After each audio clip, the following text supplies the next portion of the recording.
beats in the hood.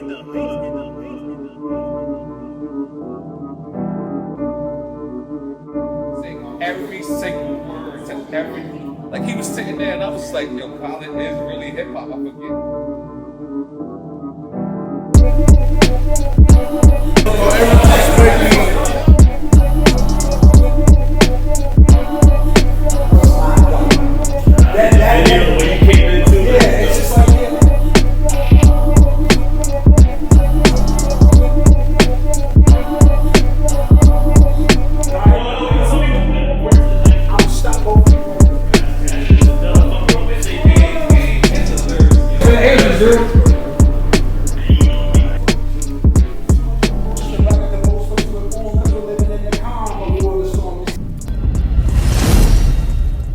What it good be? Hope this with it's your boy N-O-R-E. What up, it's DJ EFN. And this Military Crazy Raw podcast. I don't know why I keep It's saying Drink that. Chance, baby. It's Drink Chance, motherfucker. Make some noise! When I tell you, we started this show and we said we wanted to interview legends, people that came before us, people that paved the way for us. I said this to everyone that was here earlier. I said if I had an artist, I would put him through his school of being an MC. I watched this man rock a party like no one else could rock a party. I've watched this man. This when you say a icon, you say a legend, you say a person that has been in this game, monkey footing this motherfucker and going through it and doing it and continue to do it. He came late. 2 minutes late. 2 minutes to me, late. To me, That's early. no, it's not. But we have the privilege of interviewing and getting young motherfuckers. Now, here's what's crazy. When I think of you, I think of West Coast. But when you Google you, Yes. they say you're from Queens. Of course I'm from Queens. Hollis and 211. Or 109th, 109th and 211th. Okay, get it together. No, Okay. 109th and 211th. 109th is here, Okay. 211th is here, Hollis is here. Okay. So it's really the coast of Queens Village because after Francis Lewis, it's Queens Village and then the other side is Hollis. On you. No, but it's... You got super Queens. But I'm saying. But that's what's crazy is one of my favorite moments in hip hop period. Was a record called All in the Same Gang, right? Where that West Coast unity. Yes, sir. Recently, I just seen Kendrick Lamar. He had put the West Coast together on stage. Mm-hmm. Now, here's what's crazy about that. I'm such to these young guys, I'm such an old guy to them, that I looked and I didn't know that was actually rappers. Oh, yeah. So when I put it together, I was like, I didn't see this since All in the Same Gang. Well, the funny thing, what Kendrick did on stage, and this is just me watching it and having a visceral reaction, it's the culmination of what we were trying to do with All in the Same Gang. Wow. Because he had different sets. He had made a big deal of saying, oh, you know, it's more than records now. It's bigger than me now. We have sets from all over the place or whatever, because that was the goal. Wow. Because Deuce is still dying, but Deuce was really dying at that point. And just to shine a light on it. Right. And the funny thing was that the man that put it together, Mike Conception, that put it together, for him... All in the Same Gang? Yes. Mike Conception, okay. Yeah, My man in the wheelchair, yeah. right? Okay. Now the interesting thing about that, and I relate some of that to even Suge's experience, Wow. is that you got people that are outside the music business, and they're able to cultivate that into something really powerful inside the music business. I want to say it was Grand Jury Records that Mike had. Oh, wow. And so we put out All in the Same Gang, but he did stuff after that as well. So circling back, including someone like me from the East Coast, I don't know a lot about the West Coast, not involved in any gangs, but to get my perspective on a record like that shows some foresight, because I can easily see someone putting something like that together and say, oh, he ain't from out here. He don't know nothing about out here. People know who he is, but why do we want to hear what he has to say? And I still got 8 bars on the single. I got 16 bars on the long Killer verse. bars on there. Yeah, hey. It's bars. Thank you, man. I've been touring a lot you know, the whole time. My stage muscles are strong. So. Oh, sorry, did you say stage muscle? My stage muscle. I like that. Continue. I was telling people how good your show is. Oh, but continue. Well, no offense, no DJ, no hype man. I open, so I have to literally just carry my tracks and just go and try and get the best show I can. But I had not done my same gang verse for years and years and years. And then I saw an artist do it. And I'm like, you know, an artist that was on the record do it. And I'm like, okay, I should get on. And I started doing it in my show, my longer shows. Now I got new music out. So it'll just be my 30 or whatever that I do that in. But for several years on this 90s tour, I've been doing my All in the Same Gang verse. And it just fits in, especially people having shorter attention spans or whatever. 16 bars is a whole record to them. You know what I mean? Whereas Bust the Move had 4 16s and all that other stuff. So, yeah, it's just... As the years go by, I see the power of that record. And as the years go by, I'm more proud of my involvement in it. It wasn't just a call and get on.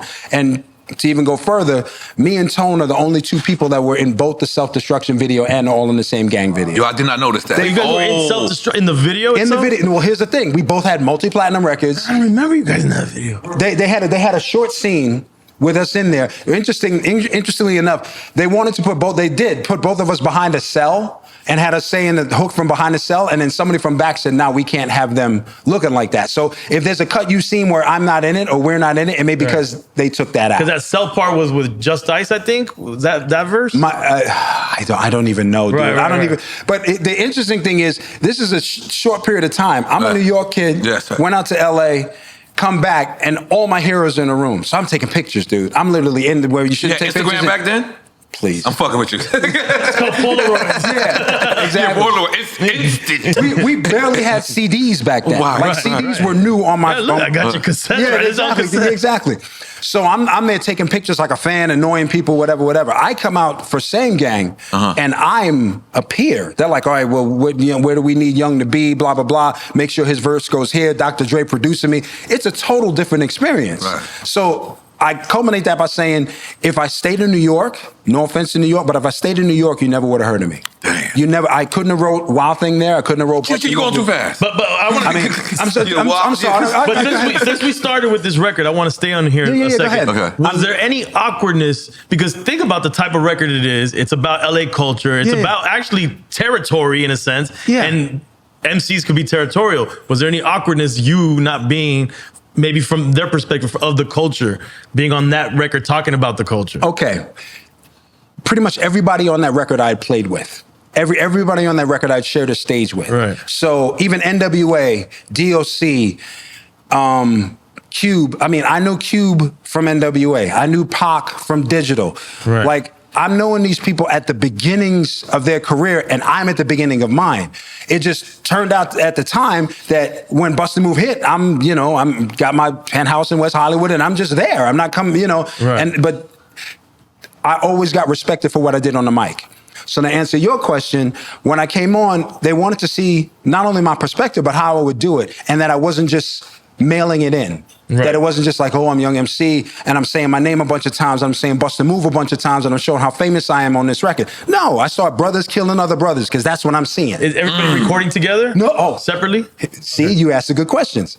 I show up to the studio, and it's Dre, one other dude. They let me in the door. My man's looking behind me. You know what I mean? Because there were dudes on that record, to your point, what happened with Kendrick, there were dudes on that record that you didn't want in the same room. Right. That's what I'm saying. That's why I said territorial. Literally territorial. Yeah, even the video shoot. The part of the reason why the video shoot was cool is because Conception had security all over. Wow. You know what I and mean? not hood security, and real he security. didn't use- FOI?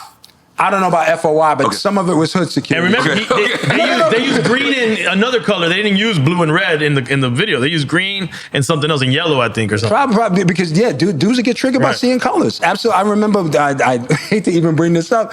I remember when I was younger, a woman I was seeing had talked me into wearing a red suit, a red jumpsuit to one of my shows, and it was at the Casa. What was she And thinking?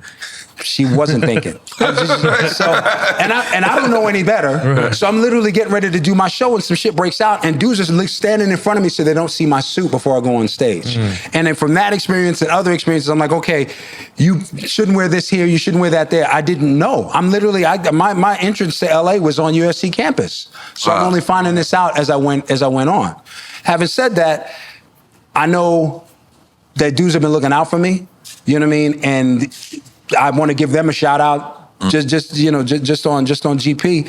I've had a pretty good experience in this business, seeing all that I've seen and being around all the people that I've been around. But like same gang, like I said, as the time goes on, I've really cherished that experience. Like that's a once in a lifetime thing. Yeah, it's an incredible record. It definitely was. I want to tell you a funny story. I consider him my friend, Jamie Lefrak. Oh God, yeah. And Jamie Lefrak, right? And I'm in his house, and I didn't realize how rich he was until I got to his house, right? And then I realized, I said, this motherfucker's really rich, right? But so he's telling me the whole time, he's like, I'm gonna blow your mind out with these performances. So I'm like, okay. So he's like, you don't want me to tell you? I'm like, nah, I'm more of an organic guy. Just let me just go there and let me just see it. I seen Tim, when you got on stage, sing every word I was so impressed. And then he says to me, this is my high school. I had a couple of drinks. I thought he said he went to high school with you.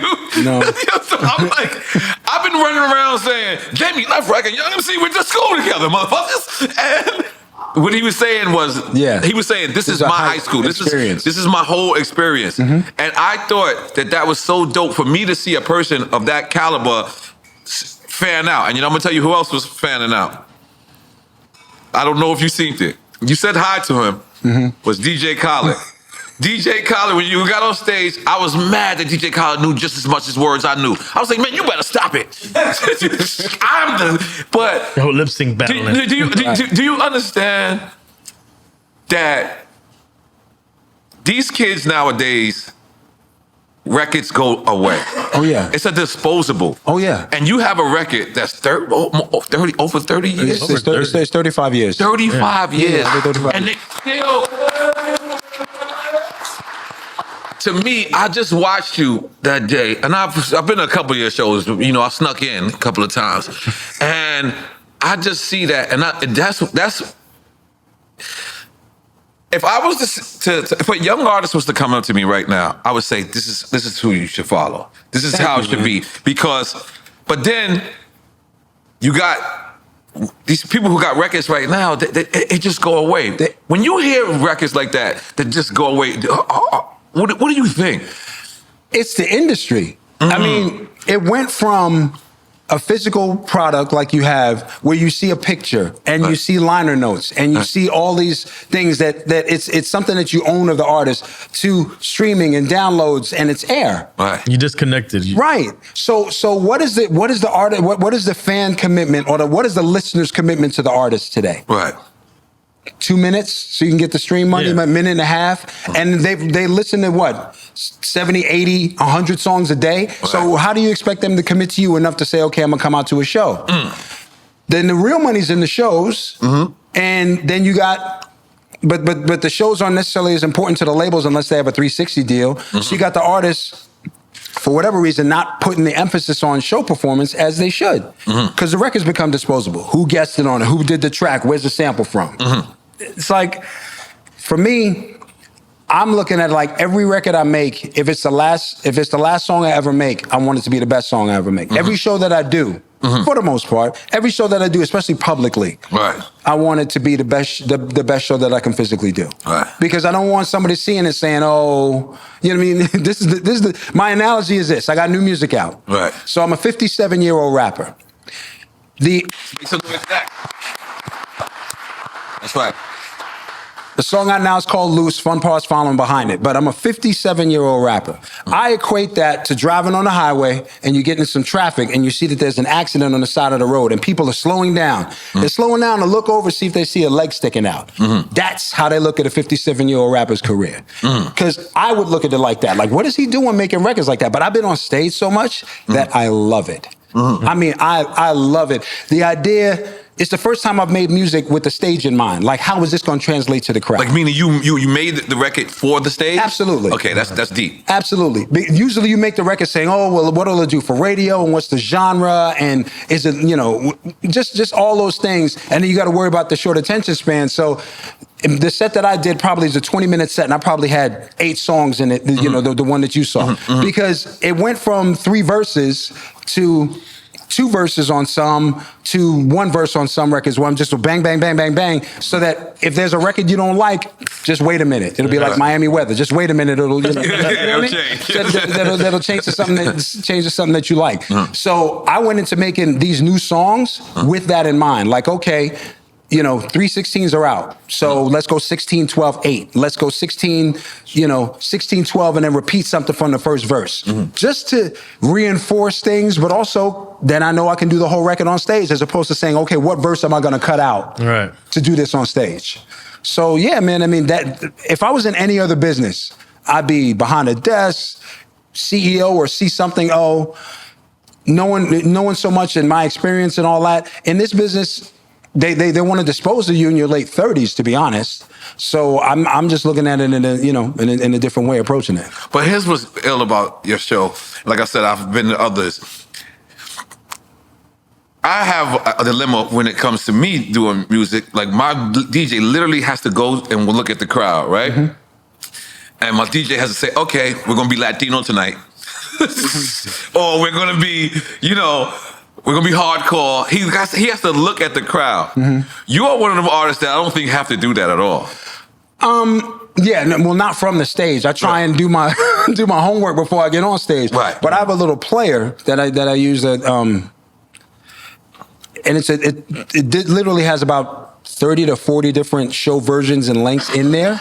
Oh, so literally I can look and say, okay, this is more of a dance crowd. This is more of a, you know, not even an urban crowd, but, you know, I'll do more mid-tempos. Or these are people that are more in this kind of thing. And I'll have a set and a set length that'll appeal to them. Man, that's professional. Yeah. So that's a well-seasoned stage artist. Dude, this 90s tour, I've been on this 90s tour since 2015. And we're probably, you know, even with COVID, we're talking between 400 and 500 shows. In 2016, I did 110 shows myself. Coolio, God rest him, did like 150 in a year, because they were going Thursday to Sunday every week. Wow. You know what I mean? So I would do three days a week and 4 days a week sometimes, but I still was well over 100 for that year. So in doing that, I started with CDs. I'm like, oh yeah. Then somebody put the CD player too close to the speakers, and shit started jumping. And went, oh, gotta find something. Find my digital player, and just, if I can do it, I went in the studio, mastered all the shows, did all the show lengths, put them in, named them. So literally I know, okay, how much are we doing tonight? What's the crowd like? Blah, blah, blah. And pick the show and go. And that way I know what I'm doing. I literally have this thing where when I'm driving to the airport, I rehearse the show that I'm doing that night. I've done Bust a Move thousands of times. Still gonna rehearse it on the way to the airport, you know, just to have it in my short-term memory for when I get on stage the next time. and it's crazy because for some reason it's like Bust a Move is like, it's like a white boy anthem too. Like, the white people love that shit. I guess. I just saw it in a prescription drug commercial the other day. Really? Yeah, my boy had sent me a video of it, and I was like, okay. I mean, I think it was like for an eye, it was literally like irritable bowel syndrome drug, like Bust a Move. I didn't put you into the game. No. You got me with that one. You got me. Hey, that's good placement. That's a good. But the funny thing is, if you know what pharmaceutical companies go through in terms of what they pick so that it doesn't affect their brand. Right. You know, I'm not even thinking about my brand as much as like to get to that point. Right. You know, with all the places that the record's been, I could tell you stories about different people that have said it and used it, and stories that I've seen, and all that just adds to it, as opposed to, you know, one placement being a representation of everything I do. So please tell me that all your business was correct when you created that record, so that the publishing that's been generated is yours. Listen, from the moment that was his number one question. Okay. Plus the records that you've written, but let's just stick on Bust a Move right now. Okay. Literally, when I wrote Bust a Move, my original record deal gave away my publishing. But I knew this, right? I knew this. Well, hold on. It hurts me deeply. I knew this as I was making the record. Right. So You knew that you didn't have your publisher. I knew I didn't have. I mean, that's just what it was. You know what I mean? You sign a deal that they're Right. paying. You for knew what deal you were signing. Right. But I'm learning more as time goes on. So Bust a Move was the last record I make. So I write Bust a Move and I read it to the label owners over the phone, and they say they like it, and I say, good. Well, I'm going to sell it to this person over at RCA unless you give me back publishing on this in the next two records. I got publishing on the first 3 singles just for doing that. So. And I'm in college at the time. I'm doing this from a dorm room. Right. You know what I mean? But I looked at it like, this is mine. I knew what it was going to be. And at that point, Tone's records had come out, or at least Wild Thing had come out. And obviously I didn't have publishing on that. So I'm You wrote Wild Thing? I wrote. Well, let's wheel it back. How you sorry. meet Tone? We got plenty of time. We got to talk these things through. I'm sorry, everything intertwined. So if it seems like I'm all over the place, No, we with you. Yeah, Everywhere you go, we're going to go with you. Don't worry. Okay. So, hold up. I'm going to have a drink. Because when EFN rolls up, EFN has. Can we look at that tape? I know And these are things that I copped when I was a kid. No, those two. That one. Tone Loc? Tone Loc. And I'm like, why do you have Tone Loc? Yeah, he didn't You know. didn't know? I didn't know. Wow. And he goes, you didn't know? And I go, no. And he goes, he wrote. Well, all right. So you got to break it Okay. down, please. Thank you. Tone was on Delicious with me. I think I had made Principal's Office already, and ironically, that was supposed to be my first single. And That's in my notes. I'm glad that it wasn't. But they gave Tone the track to Wild Thing, and they had him write some stuff, and they didn't feel it was a little too raunchy for what they wanted to do, especially with a rock track trying to, cross over on radio. Right.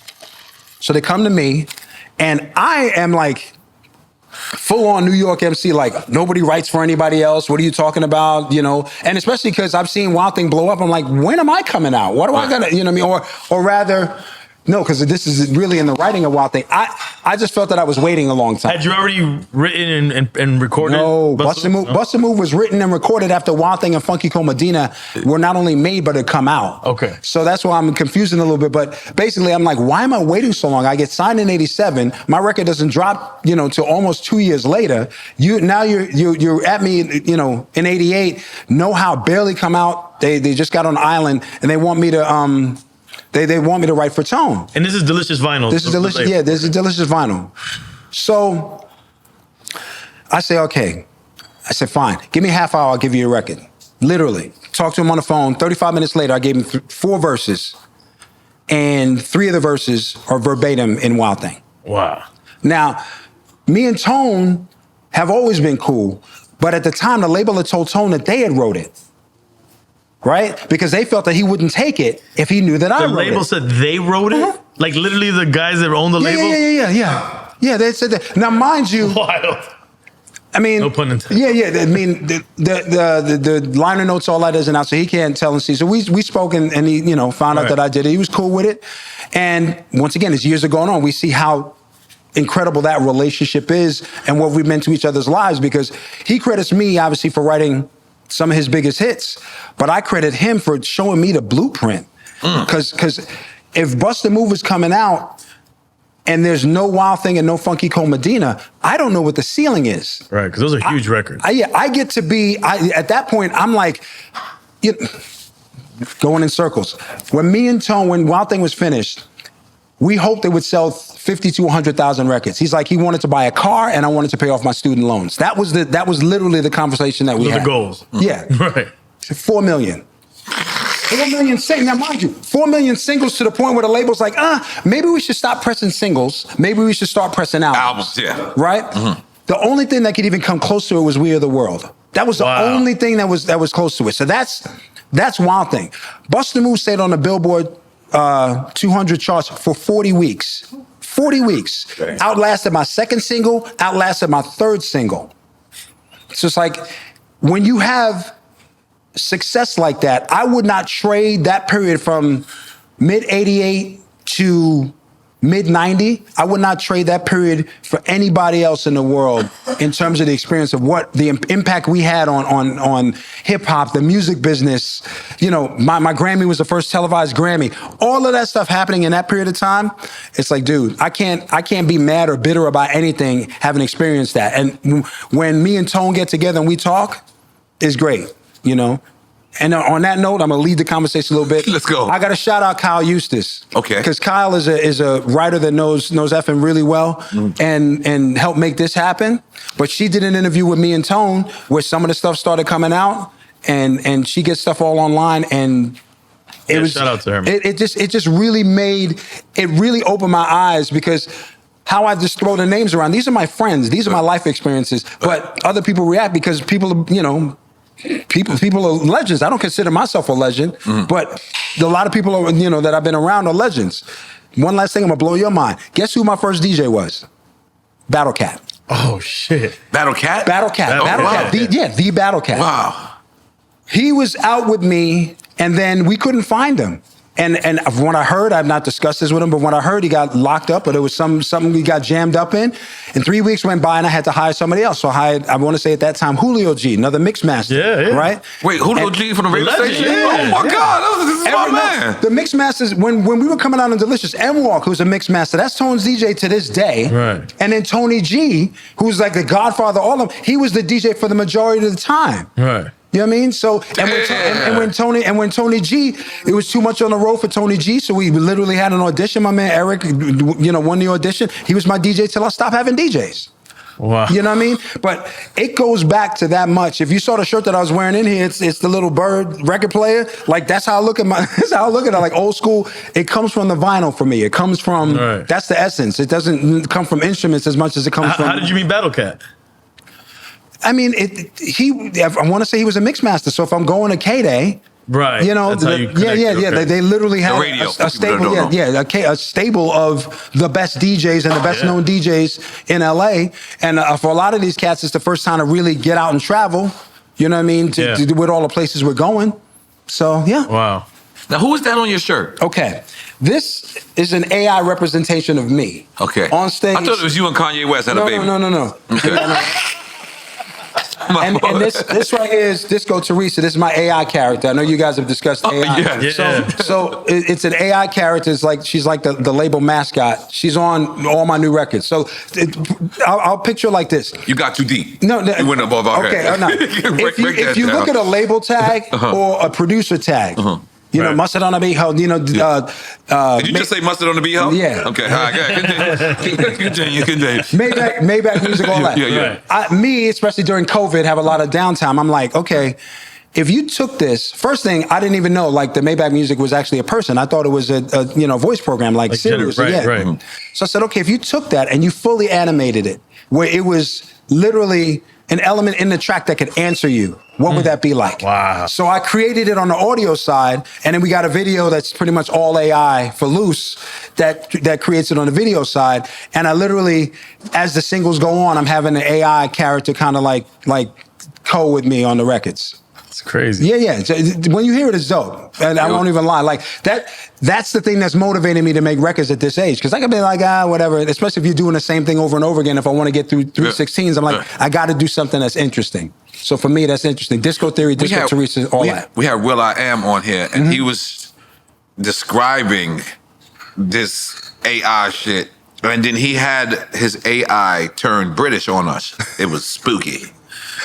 Yeah, for me, I just wanted, I'm very rudimentary, I don't want it to imitate anybody. Right. I don't want it to be anybody. I want it to be an element in my music. That's all I wanted. That's all I wanted to be. So as an old school artist, you're accepting AI. That's what you're saying. Yeah. Because a lot of people don't accept it, like, especially what's going on right now. You know, Drake actually did. Well, it depends on how you accept it. And I'm sure you don't want AI to start just generating music and X out the artist. I had people come to me like, yo, I make 100 songs a day. You want to make a song? I'm like, no. Right. Well, I'm using it for a specific purpose, for a specific reason, in ways that someone hasn't used it before. Right. But all that stuff with imitating voices and without the estate's permission, I'm not with that. Right. And that's not something I would use it for. I use the technology. in my mind to make the music better. And it's kind of interesting because one of my weird quirks that I have is that when we were working on 24-track tape, I literally could have all the tracks memorized and know that we had enough or didn't have enough before we even laid a single beat down. So now I'm thinking in 3 dimensions when I'm making a record, like, okay, if I leave a space here, I could have the AI say this. If I leave a space there, or if I could have the AI say this and lead me, blah, blah, blah. So being able to think, it's kind of spurred me on in terms of how I'm writing. So it's like, being in a group and the AI is you're the kinda, member in the group. Yeah, kind of, but it's not. It's funny. I got when I put the record out, I got a comment online like, "Oh, you signed Disco Teresa. What other artists are you going to sign?" I'm like, "She's not an artist. She's not even a she. You know what I mean? It's just like it's an element that I wanted to put in music. Like I said, like I haven't seen people use before, but I still want to have my artistry be the forefront of all of it. I want to ask you, because my engineer peeped it when I walked in. When I walked in, and I was telling everybody, and I was like, "Yo, I bet he has a different version of Tupac." Yeah, because one of the things that I love is people that met Pac prior to him going to death row. Because I know Gemini's. Yeah. What the? Jesus, relax. But I know Gemini, what I'm trying to say is, like, it's 2 different people, right? But you, what I like to say, probably know the original version of Pac. I knew Pac as a member of Digital. Right. Okay, and if you don't mind, I'm gonna take you on a little trip. We got off boarding pass. Let's go. This goes to one of the main reasons I don't drink today. Okay. When I was a kid, 11, 12 years old, I had a liver disorder, went into the hospital, lost a bunch of weight. They told me not to drink in my teens. Right. So by the time I was able to drink in my early 20s, I drank a little bit, didn't like the feeling of not being in control of my body and just where my mind was, so I stayed away from it. So years went by, and normally, if I was in a situation and I was offered a drink, I just wouldn't take it. Then one time I was in a circle where I just couldn't turn it down. Bottle was being passed. And I think this is the only time in my life that I've taken a bottle from somebody. Gentleman passed the bottle to me and said, "We're going to toast this person." Right? And it's the same person, by the way, that I saw do the All in the Same Gang verse. So I take the drink. And it's Hennessy. It's something sweet. So it may be Hennessy, but there's a bottle passed around. Just blaming on Hennessy, not on alcohol, period. Right. Continue.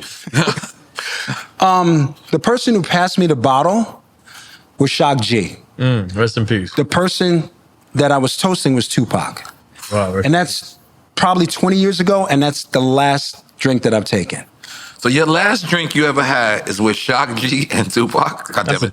That's kind of like a legendary drink. A proper drink. But that's what I'm saying. It's like, it's a personal choice. First it was health, then a personal choice. And now I'm not going to start drinking now if, I put it in that perspective. Right.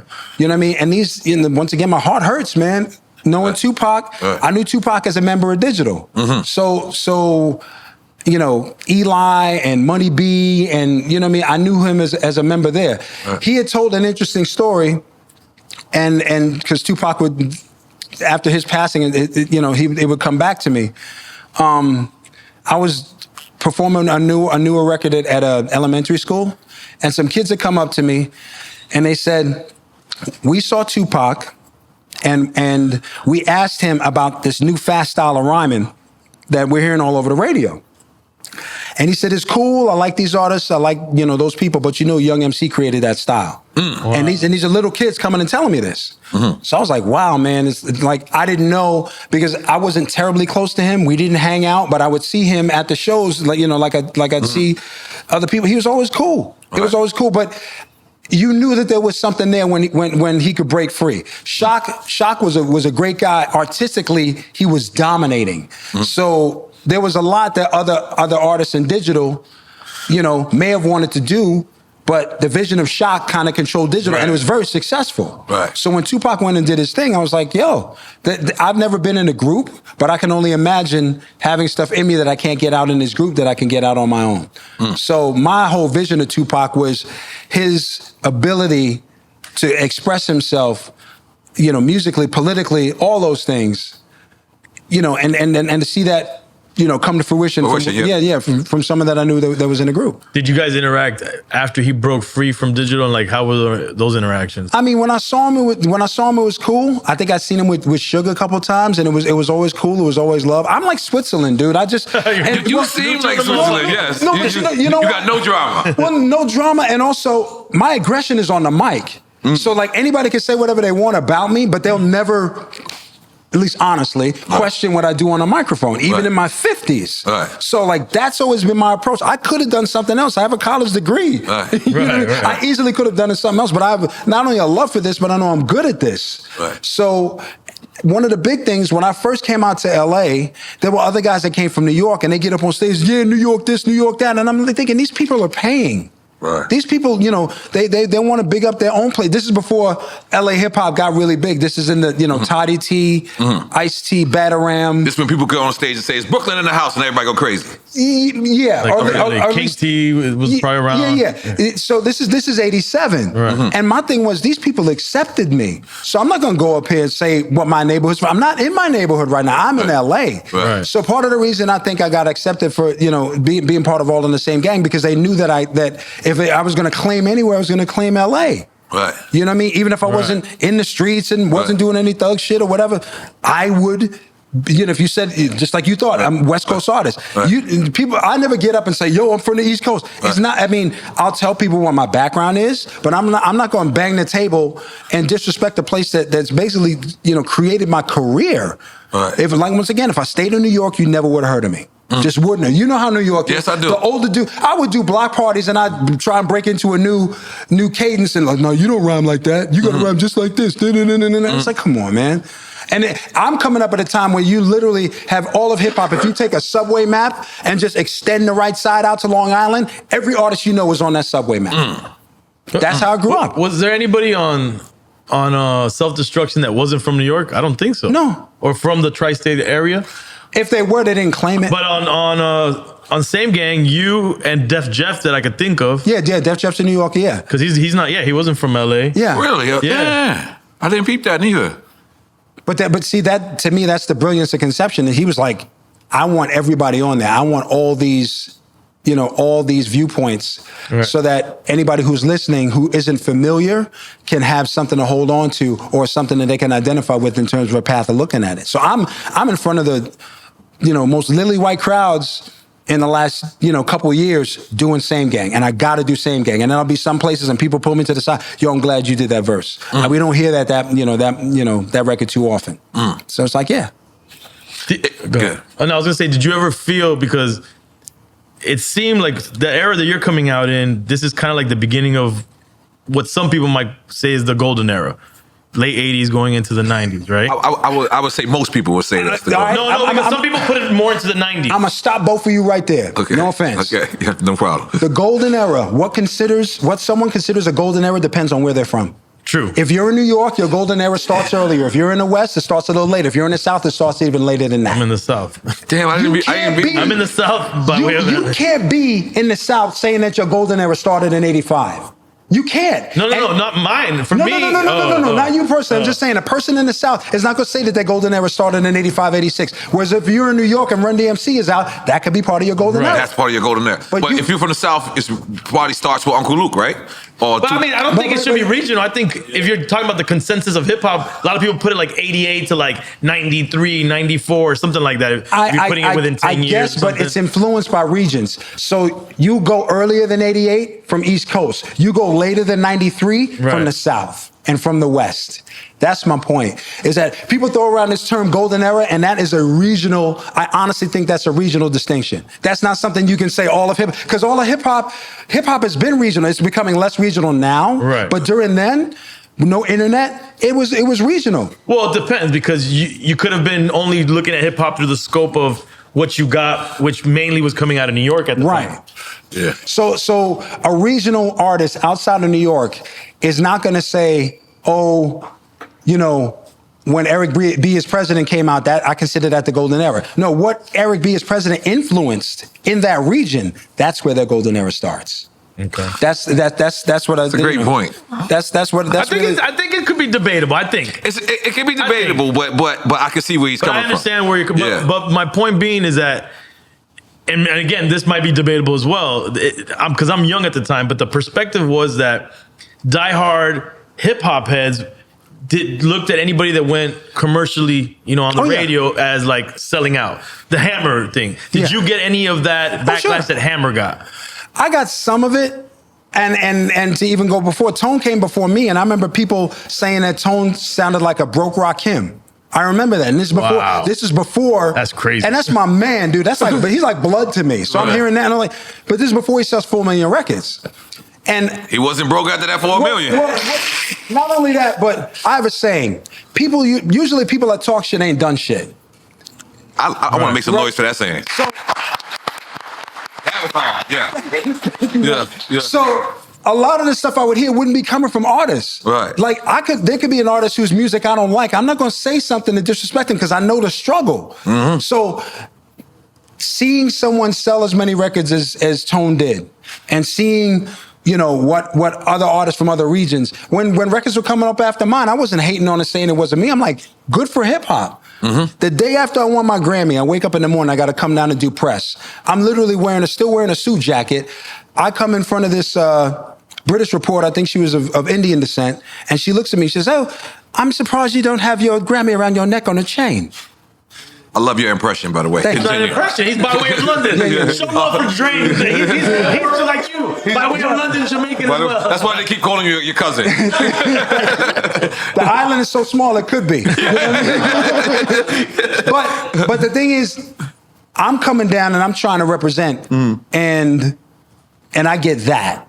Mm-hmm. And this is me. I'm standing next to Bruce Hornsby. I'm standing next to all these other people. And they treat me as a peer, especially the people that know that I wrote for Tone. Right. They're like, yo, this is a real artist. This may be a different genre. He may not be singing, whatever, but he's selling real records and this is real stuff. So it's like more media and more, hoopla in terms of the stuff that you get backlash from. I didn't really pay it any mind. You know what I mean? Because once again, it's, especially now with social media, it's ridiculous. Right. You can just sit Cheetos, mom's basement, type, and you're supposed to be on the same platform as someone's out there doing stuff. Right. Come on, man.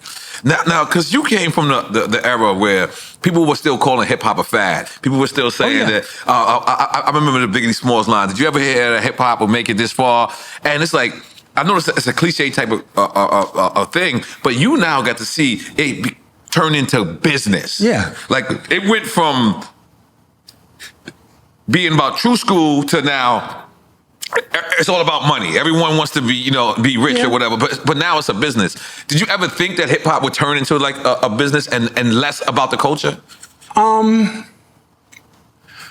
always knew that the business side of it would evolve, but I always felt the culture would remain. Mm-hmm. So just because it's not the biggest selling record doesn't mean that it's not something that keeps the culture going. Right. Mm-hmm. So that's always been my approach. It's like, I have certain records before Bust a Move came out, dudes would tell me that, Let Them Know and My Name Is Young and Know How, and, there's certain records that were more culture focused. That resonated. That resonated more with the culture. Bust a Move came out, did its thing, and I'm changed my life. So I'm never going to say anything negative about it.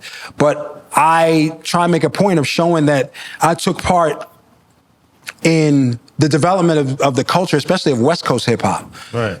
I've had really influential artists after me come up to me and say that, the impact that I've had on them because I was a good rapper and I was saying that I was from LA. Mm-hmm. So there was a lot of guys that they were a good rapper. They wouldn't, they would claim any place but LA, but they're in LA making money. Because that's how it was for a lot of regions at that time. Yeah, but for me, that was disrespectful. If I'm here and you guys are paying me and I'm living, I'm doing a Casa, Skateland, World on Wheels, Billboard Live, Florentine Gardens, you know what I'm saying? Whiskey, Roxy. I mean, those are the places I'm playing. You haven't been to every one of those clubs. But, I wish.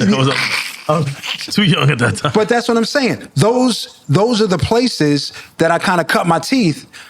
So I can't, go from there to saying, oh, but I started rapping in a crew in New York. Right. I mean, there was an evolution that took place, and I saw my growth, and I really learned the business being in LA. So you say it turned into a business. It did turn into a business because the money was there. Yeah. At that point, I have an economics degree. Right. I'm not going to have somebody counting my money for me. Right. I mean, Why? it seems like you came in at business already because you were already writing records for somebody else. It wasn't like you came in as your own MC. Yeah. I mean, well, I signed as my own MC. Right. I didn't sign as a writer. The writing stuff came because they saw how I wrote for myself as an MC, and so Marvin would be good to tell the story on Wild Thing. A lot of times, rappers now, I guess it's expected. Oh, this producer has a beat. This beat is so hot. I'm gonna run and do this. I literally never asked for a beat change on any record. Okay, this is the beat. This is the title. Let's go. I mean, I'm talking Wild Thing, Funky Cole Medina. There's a third record called Showtime that's supposed to be about the Lakers that never came out. By the way, that was supposed to be the third single, but that never came out. And didn't make the album. Yeah, it did make For the you album. or for Tone? No, for Tone. Okay, Oh, okay, For Tone. okay. Right. But I remember because I had written the first. I think I may have. I still have my rhyme book Okay. with written in pencil. Okay. Because it didn't, wouldn't fade. But just sitting down, making those, seeing what they did, it's like I can't look back on that and hate it. I look back on that and say that's an amazing time that won't come back. Right. You know what I mean? So my background and the kind of the batteries in my back to keep me going now is looking back then and knowing, I'm capable of that, or I'm capable of being, in that space. I try and find a level of reality knowing it's like kind of like having a first girlfriend, that it doesn't really matter, down the line how she looked. It's that she was your first girlfriend. So like Bust the Move, Wild Thing, some of these records were the first girlfriend for a lot of people in hip hop. They just were. She got finger popped. Parents, yeah, no shit. Parents wouldn't let them listen to the stuff with curses in it. Oh, but we were able to listen to your record. Right. So, it's like. Do you feel you got enough credit for, because you obviously broke down a lot of barriers for hip hop at the time. Like, I'm assuming, what records, do you remember any of the records? There had to be MTV records for your video. Oh, yeah. No. In terms of hip hop. The reason, all right. I think I had started before MTV Rap started. Don't get me wrong with that. But That's a bar right there. I have to That's a look bar. back, but I want to say that I know I was putting out some records before MTV Rap started. I know Let 'Em Know was my first single, and I was hype when Red Alert played it. So I know he was there. Wow. But in terms of getting credit, it was a dynamic thing. It was growing, and I just wanted to be acknowledged that I was there.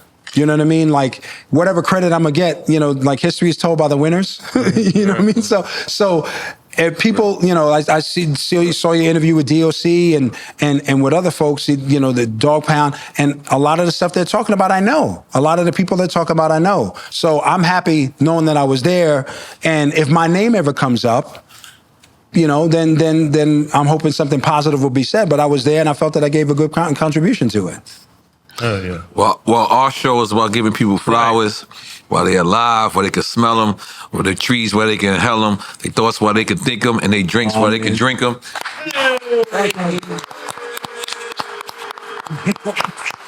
We always quote Snoop Dogg. Snoop Dogg says it's better than the Grammy because it comes from his people, and this is what we want to do. So many times in our culture, people they don't appreciate each other, and we want to break that mold, and we want to say how great you are because Thank you, it is real.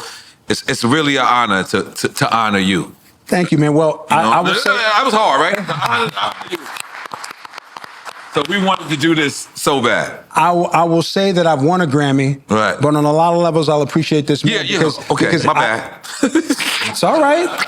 He's picking us up. Yeah, on a lot of levels, I appreciate this more because this is for a lifelong, Yes. This is 37 years of work. Yes, You know that's what I mean? right. So to be recognized, I'm telling my friends, Right. yo, I'm going on Drink Champs. I'm going, yo, shout me out, blah, blah, blah, blah. So, Well, big up your friends, man. Yeah, definitely. Hell yeah.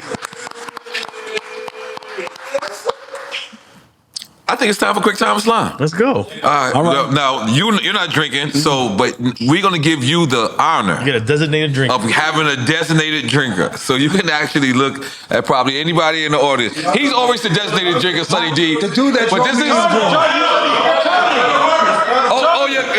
Charlie should be designated drinker. who wants it? Charlie, you can drink. Does anybody want it? Yeah, okay. No. There's one over there. We got Tough over there. Okay, all right, cool. Let's get it. Cool. So he's gonna drink for you. Thank you, sir. All right. So I suck at explaining these rules. Your friend is gonna explain them. Yeah, we go get him a chair. Yep. I got it right. You got cranberry juice? Cranberry juice over ice, and I'll mix this with it. Thank you. Or whatever he's drinking though for his shots. Yeah. So you explaining them the rules? I'll explain it to him. Yeah. Okay. We're gonna give you two choices. Yes. You pick one. Nobody drinks. If you say both or neither, we're drinking. Okay. So, and any stories you got with any names mentioned, I will. Please, They're pretty much all dive gonna. deep. They're all gonna have stories because if I know them, they're coming from a place of a relationship as opposed to what I regard somebody as a fan. Right. You know what I'm saying? So there may be some that to people that don't know them would be obvious, and to me, like I would pick Tone Loc over everybody. I would pick Tretch over mostly everybody. All right, You know what I mean? You know what I mean? So All right. go ahead. I'm sorry. But by the way, I want to take a time out to actually really big you up because I'm actually looking at your drink selection and I'm really realizing you drink 4 different things. He said this last time. Oh, I don't know what this This is. is shout out Lil Haiti. The whole she, That shit we got look like this is the Haitian version of Mama Juana. and then you got Mama Juana. Then you got, by the way, Pitbull, he's so loyal to you, man. Because I can tell he doesn't enjoy this at all. No, good. What you talking about? Shout out Rolly Vodka, bro. Pitbull. Mama Juana, I'm Dominican. Yeah, Mama Juana, bro. Oh, Mama, don't do it. They make that in the toilet. They make that in a bathtub in Kindle. I'm telling you, be careful. No, it's fantastic. I'll be playing around. Jake, you gonna get some ice too when you get So I just want to, before we get into this. Yeah. This is different marijuana. No, this is Haitian. I don't know what would we consider this, guys. He's not really. We've established that he's not really Haitian. We can't go to No, Sunny I'm not looking D. at Haitian. I'm looking at my other friend. We can't go to Sunny D Does for not represent Haiti here. the Haitian delegation. We cannot go to Sunny. Listen, I'm gonna tell y'all some funny shit real quick. This is like their Mama Juana. It's like Haitian, yeah, Haitian Mama Juana. So you got Haitian moonshine. Then you got Mama I'm Juana. probably saying it wrong. Then you got Pitbull vodka, Yep. which you had for like 2 years. It ain't going They nowhere. sponsored the 30th last year, Yeah. and then you got beer. And I got beer as well. That's why he's in CrossFit every day. Cause that shit is gangster right there. I've been doing this with him 8 years, and I'm still realizing every more day, like he might And be a people iller still drinker think I than don't me. drink, and they think I don't drink. Okay. They're like, you acting All right. sober. I'm gonna do my best to be decisive, but even some of them that I say both, Right. I'm gonna probably give stories behind it because. And by the way, I'm so sorry to change the subject a little bit. I met Kirk Franklin. Oh boy. I felt like he was bad. I swear to God. Did you remind him about Militant and Crazy Raw Radio? What happened? What we did? Yes. No, I did not. But he said he will come on the show. I would tell our fans. I told him I'm gonna try to get you high, Kirk. Look up Militant and Crazy Raw Radio and Kirk Franklin, and we did a Yeah, we prank called him. Yeah, we prank called him. Yes, It was yes. a little fucked up. Okay. Charlie, if you want to drink this, you gotta sit here, bro, and be a part of this. Game. Yeah, you can have 2 designated drinkers. It's okay. You can have Charlie. Yeah, you can have some of this because he wants to drink this really bad. And by the way, Charlie got Get a glasses, shot glass, boy. buddy. Those are what I call You know how to glasses right fucking there. tear that, bro? Get a shot glass. You know Charlie's strong for no reason. Get yourself a shot glass, not mine. All right. By the way, Sick I already life. know how you're gonna answer this. Yes. So I like to let people know when we do this that these questions come from a Dominican and a Colombian, and they're right over there. They even look They're right suspicious over there. right now. Yeah. So we don't make these questions. That's fine. They come from them. Okay. Tone Loc or MC Hammer? Tone Loc, dude. Tone Loc. I mean, I just got married like. Congratulations. Make some noise for you. We believe in love over here. I went too far. Loud, buddy. Some people don't believe in love, man. And the thing is, What you want? I'll give Hammer his props for what he did. That's right. We need half over here, buddy. Selling that many records and the impact he had. Tone Loc is like blood to me. Like literally walking down the aisle to marry my wife. Montel Jordan did my ceremony. Nice floss. We respect that. Nice floss. Montel walks in front of me. I'm walking behind Montel. The time that I was close to getting choked up before I was holding my wife during our vows is when I saw Tone Loc in a suit and Rob Bass in a suit. One, You know what I mean? 2, 3. This is recent, you're saying, This right? is March, March 24th. You said Rob Bass. Yeah, Rob Bass is there. Oh, Rob Bass was there. Rest Tone in Loc peace, was- Easy Rock. Yeah. Because y'all do a tour together. Is that the tour? 90s tour. Yeah. Okay, Freedom Williams was there. Okay, wow. So seeing CNC Right. Music Factory, Montel. He from Left Rack. Yeah, Freedom? Freedom from Left Rack. We have so many discuss. Freedom has so many stories, dude. I don't know where he's from because the stories are in different places. Yeah, he from Earth. Yeah. Yes. and then to round it out, All for One. Right. All the members of All for One came out for my wedding. Right. Flew had a show the night before, all brought suits. It was just so heartwarming. Because these are my friends. These are people I see, 30 years, 25 years, 20 years, even on this 90s tour. I'm doing 200, 300 shows with people. They become like family. That's what you see. Yeah. I see them more than the friends I'm with in Arizona. So. I tell people that all the time. It's 3 ways you could kind of really, really, really know a person. Get locked up with them. That's fucked up. And go on tour. Which is kind of similar. It's similar because you're in jail free. Like, you're in jail traveling. Like, a moving jail. A moving I'm jail. being honest with you. I've always used this description that heaven could be hell if you don't want to be there. Y'all understand what I just said? If you don't want to be there, that shit could be... Like, I used to go to Paris and hate that shit. It's like, what the fuck is it? I don't want croissant. I don't want chocolate in Switzerland. And then I started to realize, because my pilot didn't leave Queens. Your pilot or your palate? You know what I meant. My pilot didn't leave Queens. He has some of the most creative pronunciation. I'm a pronunciation. And Pilot could have worked in that. Pilot could have worked. But the thing is that you know him so well that you knew pilot meant palate. See, that's different. Yeah, okay. Hell no. All right, hold on. We're gonna move on. Hold on. How did your pilot not leave Queens? All right, this one I don't know. Where he go to flight school? This one I don't know what you're gonna say. All right. And this is a good one. I respect y'all. Tupac or Shock G? Oh God. I have to say Shock G, dude. Okay. I have to say Wow, Shock. you chose. And once again, I'm going for I knew both of them, but Absolutely. I'm going for my relationships. Like Shock, God rest him. If he was alive, he'd have been at my wedding. Shock is somebody I learned so much. Even the All in the Same Gang. The whole experience. Shock had asked me about being in the record. Like, should digital be part of this? Wow. This is when everybody was deciding whatever, and before it was all finalized, I'm like, yeah, man, I'm doing it. So you were on it before they were even considered? or on it actually officially? I had said that I'd approved it. What the legal documents did or how long it took, because Delicious was trying to get money out of him, which wasn't smart. Right. All I knew is I had approved it at the time, and they had known that, right? So Shock had asked me my opinion, and I said, you should do it. Interesting thing.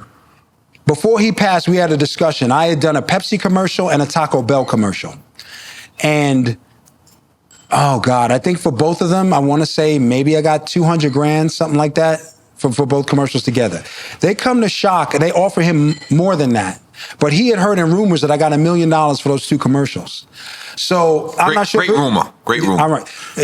So I'm not even sure it's the same companies, but it's the same type of deal, like a fast food soft drink kind of thing. And he had turned down like 300, something like that, saying, well, if Young got $1 million, I should get close to that. And he never took the deal. When I told him how much I had gotten, he's like, man, I wish I had spoken to you instead of taking the rumors. Right. So that's why, even seeing that from him, it opened my eyes in terms of what the streets say or what someone says, because once again, if I'm hearing someone talk about money figures that they've never come in contact with themselves, I have to take that with a grain of salt, unless they're the lawyer or the business affairs or someone that's going to have access to the deal. I can't, if someone says $1 million to me and they never seen $1 million, then come on, man. Right. Really? Nah. So Shock taught me that. Oh, fun fact for Shock G, he's originally from Tampa. Yeah, I'm out here. And Yeah. this is a fun fact. I know you're going to laugh at me.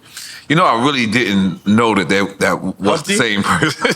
Oh, come on, man. No, Slime, No, but he did a great job at the beginning. In Arsenio, when he did the Arsenio appearance. Yeah. And they came out I think they came out together. I think he had his brother. Yes. Let me tell you how everybody. But the nose makes, Yeah. the nose the does a nose lot. and the glasses. Yeah. But let me tell you how bad I was fooled. Like, people told me. And I met him, and I still asked him. I was like, so where is homie gonna come out? And knowing him, he would be like, yeah, he's gonna be out soon.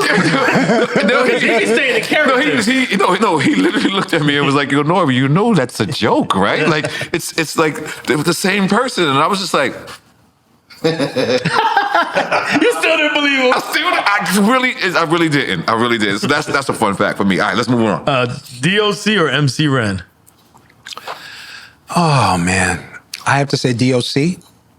And I say DOC because before his accident, I would see him, and I'm very lyrically focused. Mm-hmm. So the dopest line he has in Funky Enough, to me, is he says something that rhymes with G or whatever, and he says, when I'm PERFORMINGN.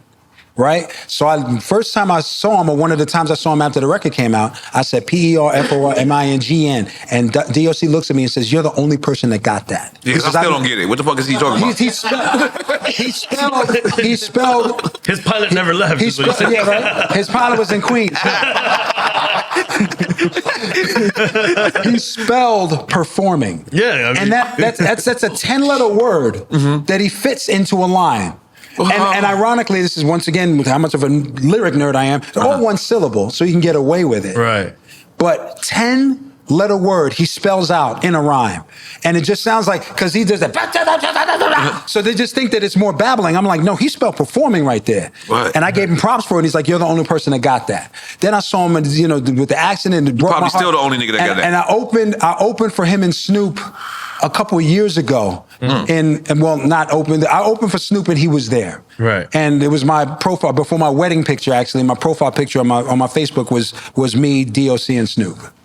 So that's why it's DOC. Okay, that was hard. That was a hard explanation. He trying not to get you drunk. He looking out for you. I was saying, yo, I feel like he looking out for y'all. I'm trying, man. EPMD or Digital Underground? Oh man, because I know Eric and Parrish. I have to say, see, y'all want to drink. It's all you. You could say both. Because you love them both. But it can't be both. I knew Eric. Met Parrish. But it's got to be Digital Underground. Like my booking agent, Bobby Bassan, love him to death. I've had the same booking agent since 1998. One of the last road things he did was being on the road managing Digital Underground. So him and Shock were like this. Wow. And then I would see Shock a lot touring and the whole bit. Shock was capable of amazing deep conversation. Right. So it's like, this is a man who I learned so much from just talking to. Right. So it's like, maybe you give me two people that I don't have a story with, but you're doing fine. Okay. You're doing fine. This is a good one. I'm saving money on Uber tonight. I'll take this one. Go ahead. NWA or Public Enemy? And we want the stories. Let's go. Okay. I will say both so y'all could drink, but I'm going to give stories on both. You already drank your drink. Salud. Cheers. Okay. Cheers. Oh, he wants you to fill him You up. can have some of this if you want. Yeah, so give us, So first with Public Enemy. Yes. And I told him this. I did a podcast, probably a year ago or so. And When you say him, you talking about Flav No. or Chuck? I'm talking about Chuck. And see, you bring up Flav. Me and Flav are real cool. Like, oh God, you start with Flav, I'll go with Flav. Okay. We did a private event similar to the one you saw with Left Rack. Me, Tone Loc, Rob Bass, Sugar Hill Gang. Wow. Flavor Flav hosting. Wow. So I'm sitting, Master G is... Clock on? Clock on and everything. Clock on everything. Okay, let's go. So I've done hosting gigs with Flav before. So by the way, this is on a yacht. Leaving from the Intercontinental in Miami. Oh, I know. And we went in a circle for a corporate event. So the yacht was big enough where we could be on the lower levels, just corporate rental, whatever, but we could be on the lower levels listening to what was happening on stage. So I do mine, Tone goes, Rob goes, Sugar Hill goes. So I'm sitting with Master G. I don't know if there was a headliner, but for some reason, Flav was still on stage where Master G was downstairs, changed clothes. We start talking and we're listening to what happens on stage. Flav goes into a medley And I've known this man at this point 30 years, never seen him do a medley by himself, but I'm only listening through the ship speakers. Every record he had a verse in, bam, bam, bam, bam, bam. Both of us, like Master G is an idol of mine. It's some of a mentor. So we're having deep conversation. We both stop. Let's go. And Flavor's just bam, bam, bam, bam, going through stuff like that. So I just have a personal love for Flav. Flavor's always been good with me. Friends of friends, short circle. And he's a person, you have highs and lows in this business when the records ain't hitting and all that. Flavor's always treated me well. Right. And when it comes to Chuck, once again, I consider Chuck a mentor. Like if things were to blow up to a certain place, or I was exposed to things that I didn't know about this business, I would go to Chuck to get advice. That's the person. If you said who would be the first person you go to, is Chuck D. Okay. NWA, seeing Cube do what he did in terms of being a writer. I think me and him, I had not seen Cube in 20 some odd years, opened for him last year. Took my now wife with me. And the first thing Cube says to me is like, yo, I hope you was cool with the drive-by. Because he played Bust a Move in the background of the drive-by on, was it Death Certificate? Death Certificate. Right. If I'm not, was it America's Most Wanted? Death Certificate. See, I should know this. I'm sorry. But I think it's Death Certificate. Okay. So I said, of course, that gave me some of the best street cred I ever had. But I mentioned to him like, yeah, I'm thinking of going back in and making some records. He don't even look at me. He looks at my wife and he's like, you need to get him back in the studio. And he's, you know how Q can be. He's kind of my wife got scared. You know what I mean? But he respects me so much as an artist and writer from back then. Right. And because once again, it's all of them on stage. But then I respect him because I didn't know all he wrote for them. I did not know literally until the stuff I read and seen him. Yeah. So Easy actually said it on the record. Yeah. Easy said, Ice Cube writes the rhymes that I say. And I heard that and I was like, I knew this rhyme. And I didn't know that they were written to ghostwriting back then. I didn't know that shit. Yeah. So you have Cube. Easy played a big part of me being accepted on the West Coast. Eazy-E. Okay, wow. Because I shared stages with them. So I'm watching Straight Outta Compton, and I remember playing those places. Like some of those places represented Skateland, World on Wheels. Right. You know what I mean? And that's where I came up. So I would often open for them, and they were always cool with me, always great. And Easy, accepted me.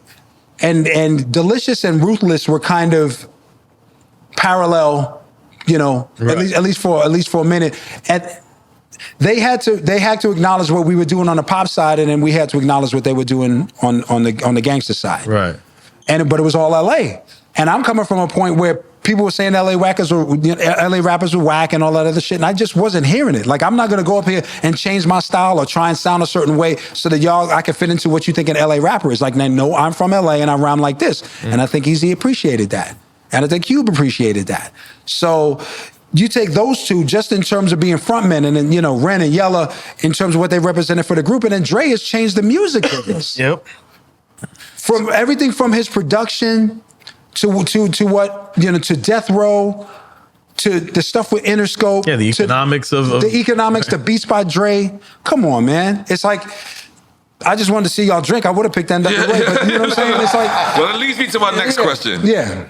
Ice Cube or Biggie Smalls? I gotta say Cube. Okay. I gotta say Cube. I never met Biggie. A lot of respect for Biggie. To me, Party and Bullshit is his best record. Like if you say okay, the original Party and Bullshit. Okay, yeah. Who's the man? Yeah, the soundtrack. I didn't know who that was. That to me shows how good of a record is. Like, I go into that record with no preconceived notions. I was a terrorist since the public school era. Bathroom passes, and, you know what I'm saying? I hear that and I'm like, oh my God, who's that? Right. It's only like 2 years later that you actually see Ready to Die and you see, who that actually is. Right. So and even going back, listening to everything, you hear the hunger in that record. Yeah, he's a hip hop historian. You see how he breaks shit down? I want to go to a school that you could teach.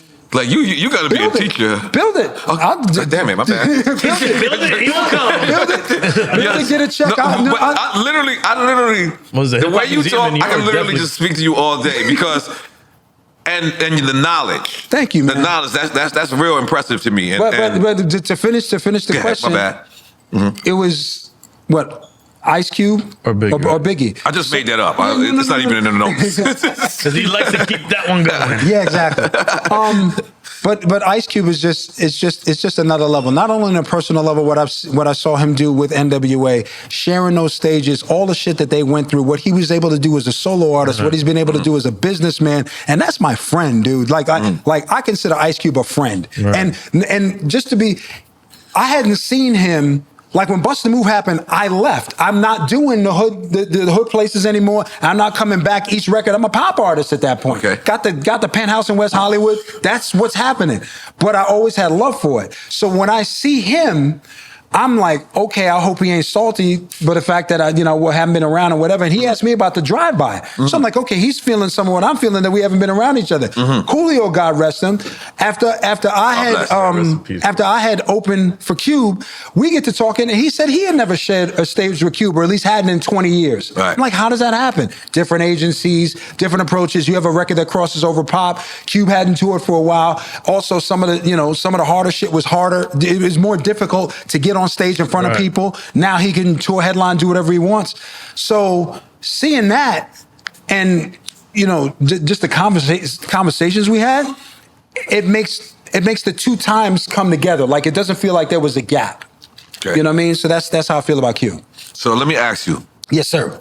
This is off Drink Champs. This is not Quick Time with Slime because you just it hit me. God comes down. God says to you, young MC, one person can tell your story. Make a movie. Oh boy. Your choices. Quentin Tarantino. I don't know why I thought of him. Yeah. Ice Cube. Spike Lee. Or Robert De Niro. They're gonna be your directors. I would say Cube. I knew you was gonna say. I would say Cube. I set you up. You know what's funny? I thought you were gonna ask me about the DJ and the or the producer and the feature for the record to save the world. That's what I thought you were gonna ask me there. Okay, I'm asking now. Let's get to I that. have one for that one. Wait. So what did we talk about now? Yeah. No. If you said you had to make one record to save the world. I want to save the world. Yeah. So we can get back to that. So Okay, you said you would let Ice Cube because of your relationship with Ice Cube, or that's the perfect person for the job. Both. I mean, Perfect fit for you. I think perfect fit because he's from the era, from the time, from the region, Right. and he lived through it. But understand the material. Yeah, Right. so if you had asked me, if Yella was directing movies or if Ren was directing movies, I don't know them as well, but I would pick them because they know the time and the era and everything. I wouldn't have to explain it. Right. And their memories would coincide with mine. So Because that's like what's crazy. What is it called? Biopics? yeah, Biopics, biographies, yeah. Yeah, so biopics, yeah. Everyone always like relates it to the people that's alive. Like NWA, they say that Yeah, I mean, and I'd hate to say anything negative about any art on this platform, but that Amy Winehouse joint, the Amy Winehouse movie, I saw it early. Good. It was so obvious that it was her family that had, they throw the husband under the bus, and she wasn't really into any substances until he came along and that kind of thing. It just, when it's so skewed, and then you have somebody like Mark Ronson that produced her biggest record and basically changed her life, and he barely gets like 2 seconds in the movie. Is Salam in the movie? Salam Remy? I believe He's so. a big part of her. I believe, but it would be brief. Like it had to do more with her home life, family, friends, and that just came from them having the background of it. But to me, having lived, somewhat of an artist's life, there's so many elements to it, dude. So I look at that, and it just disappoints me when you talk about biopics. It's like they have to talk to everybody. Right. And they can't just take it from one side, and they can't let one person, especially if the artist is dead, you can't just let one person have say over everything. It has to be unbiased. It has to be unbiased. So if the artist did something that the family necessarily doesn't like, you can't just eliminate it from the story like it never happened. Right. You're retelling history. Especially if there's millions of witnesses. Right. You're meaning what happened to this? What, you know what I mean? So yeah, go ahead. Yes, that's real. That's real. So we going with Ice Cube. Okay. Okay. No, but what's the record that saves the world? The Yeah, what is the record? If Who's God comes to producing you, the record that saves the world? I'm gonna blow your mind because y'all haven't heard neither of these. Scott Storch will be producing it. Have you worked with Scott before? I have not. I just. Wait a minute. Hold on. I have not worked with either of these people. That Scott Storch friend over there. You see how he just lit his Scott Storch will produce it, and the rapper, yes, Starang Wonder from OGC. Wow. When I say that's an influence, and I met Sean Price before he died, walking through a crowd, and he Rest looks in at peace, Sean yeah, Price. Rest in peace, and he looks at me, he's like, "Yo, Young MC, I don't give a fuck what nobody say about you, man." That's not like You know what I mean? So, but yes, it would be Scott Storch and Starang Wonder. Wow. I stand on that. Put the world on that. Hold on. To save the world. By the way, I'm sending this to clip to Scott Storch immediately. but by the way, hold on. So if you had any producer in the world, God come to you with any producer, and you would pick Scott Storch, that is such an honor. No, but because the thing is, I'm asking. in terms That's of my brother, by the way. In That's my terms of what moved me when I heard it, like they might not consider him the best producer, but what God, Why We Thugs with Cube, the stuff he did, gosh. The stuff he did with Method Man, like that 421 album is so underrated. It seemed like a downtime in hip hop. I listen to that record. I get inspired lyrically and musically to this day. Really? You know what I mean? I listen to Why We Thugs, and I'm like, that's not something. I mean, I was happy that when I opened for Cube, he literally did 27 records. I snuck a picture of the playlist. But I was happy that he did that because he could easily do a whole show and not do that record. But part of what makes both of those so strong for me is Scott Storch. Wow. Yeah. That's so dope. And in Starang, Le Fleur Le Fly Ishkoska. That's one of the best. Underrated record in hip hop. It's one of the best. Posse Cuts, crazy. And if you listen, for DJs, the best. If from an MC standpoint, invariably when I'm listening to those records, and then I go back and listen to like the OGC records, his verses are the ones that stand out. Yeah. You know what I mean? How many corny MCs want to try when strange shit hit up like that 4th of July? I mean, could you be kidding me? And I'm in LA. So I'm like, what is going to tie me to New York? His lyrics, like, were linked to me to say, okay, this is the evolution of New York rap. This is the evolution of New York hip hop. It's the ranks. Absolutely. Dope. Yeah, that's so dope. That's so dope. You fucked me up. You officially fucked me up. You definitely didn't come with the cookie cutter on that one. Coolio or Eazy-E? Oh, God. Remember, we could drink. Rest in peace to them. I mean, all right, so y'all could drink. I'm going to say both. Okay, all right. Cheers, Chanchi. Cheers. Salud. Now you can get the good stuff. Tone Loc is my closest friend in the music business. Like I said, like blood to me. Over the last 7-8 years until he passed, Coolio was right there. Wow. I opened for him. We spent time together, traveled with his crew, met his family, went to Vegas for his birthday. I mean, we talk about music. And the thing is, he understood what it was like to be making West Coast music and then have a massive hit record that kind of overshadows everything, but then you still want to be the artist and that kind of thing. So me and him related just on so many levels. It broke my heart when he passed. Right. Easy, as I told you before, Easy was someone who made my acceptance by the West Coast a lot smoother. Right. Because I would be around them, and it would be, and honestly, this is before Bust a Move, pop. But from the records I had made, he saw my skill and, acknowledged me for it and was good to me. You know what I mean? So I have reason to love both men. Right.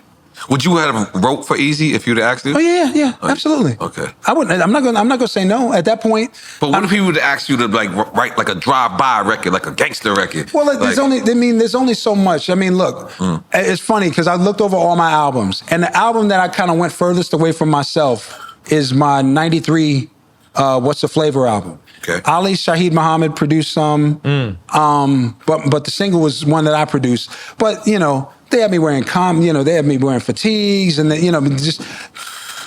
just trying to look like something I wasn't necessarily, because there was such a backlash and they wanted stuff to be gangster, but I wasn't going to change my name and I wasn't going to start cursing on the record. Just wasn't going to happen. So, if Easy had asked me, I'd have done it. If I had to curse in it for him, I'd have done it. Yeah. I mean, it's work. And also, I'm the kind of person where I like to see the people around me experience some of what I experienced. Part of why I'm so hyped about putting out new music now is that I have friends that have been my friends for 25 years that have never gone on the ride with me, never seen me with a hit record. And just to know that I have someone with that level of commitment to me when records aren't hot, I'd love to have a record that's hot and be able to, text my man that, absolutely. Do you think you was the first young? Yes, that's what I was. Absolutely. Like, how ahead of your time were you with the young name? And it's my last name. But you didn't know that? No. I didn't even think of it either. Yeah. Young is my Marvin Young. Young is my last name. So he wasn't even faking the young. No. It's like legit young. But I'm the 12-year-old hanging around the 18-year-olds at the block party. But I can rhyme as good or better than them that they're not happy about. But yeah, I was the first young. With an O, spelled correctly, and I had the trademark. You ushered in the era of the young. Why you in? Yeah. Did you ever think at that time that there would be a plethora of young MCs, literally? Dude, and you go online, there's people imitating, impersonating, trying to, yeah. I mean, it is what it is. I mean, imitation being a form of flattery, all good. That was dope. Okay. Self-destruction or all in the same gang? We obviously. Yeah, all in the same gang. Okay, we obviously know that. I told you this comes from Colombians and Dominicans. Big Daddy Kane or LL Cool J? Wow. Oh, man.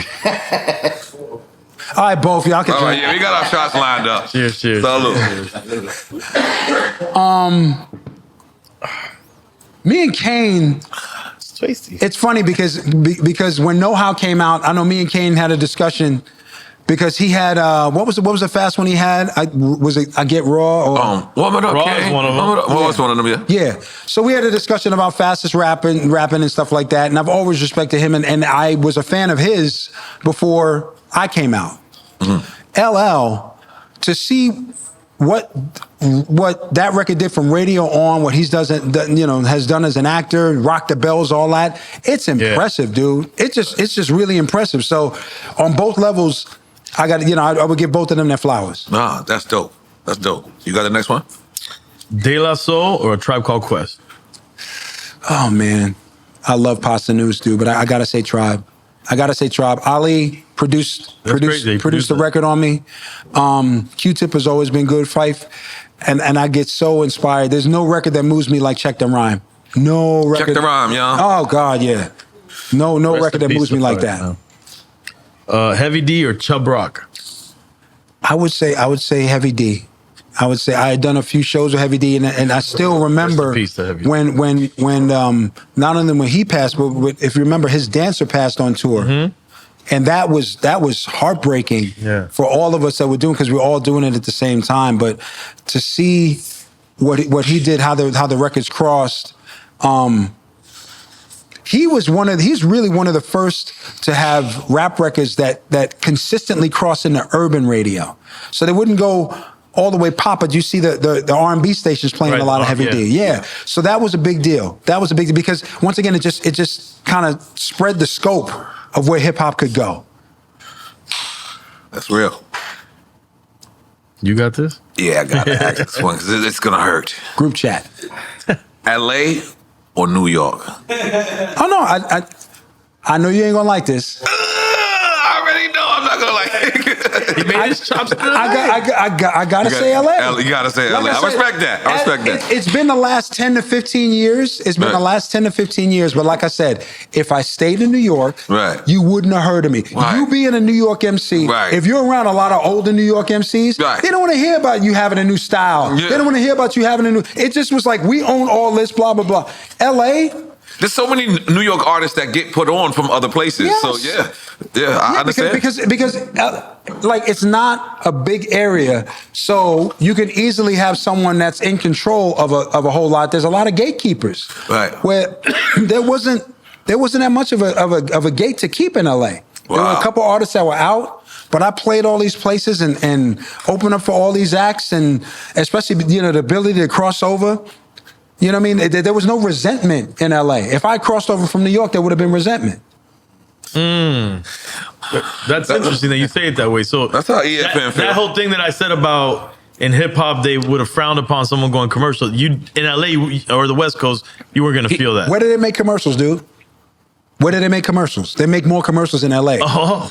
There's more. I thought that was a trick question. I mean, I thought it was. so go to your school. there were so many examples. Right. I mean, Ice-T makes colors, and now he's an actor. So it's Right. like what you go. Oh, he's on, SVU Right. or whatever. You're literally in Hollywood. Yeah, he's in Law and Order, so I'm not gonna whatever. No.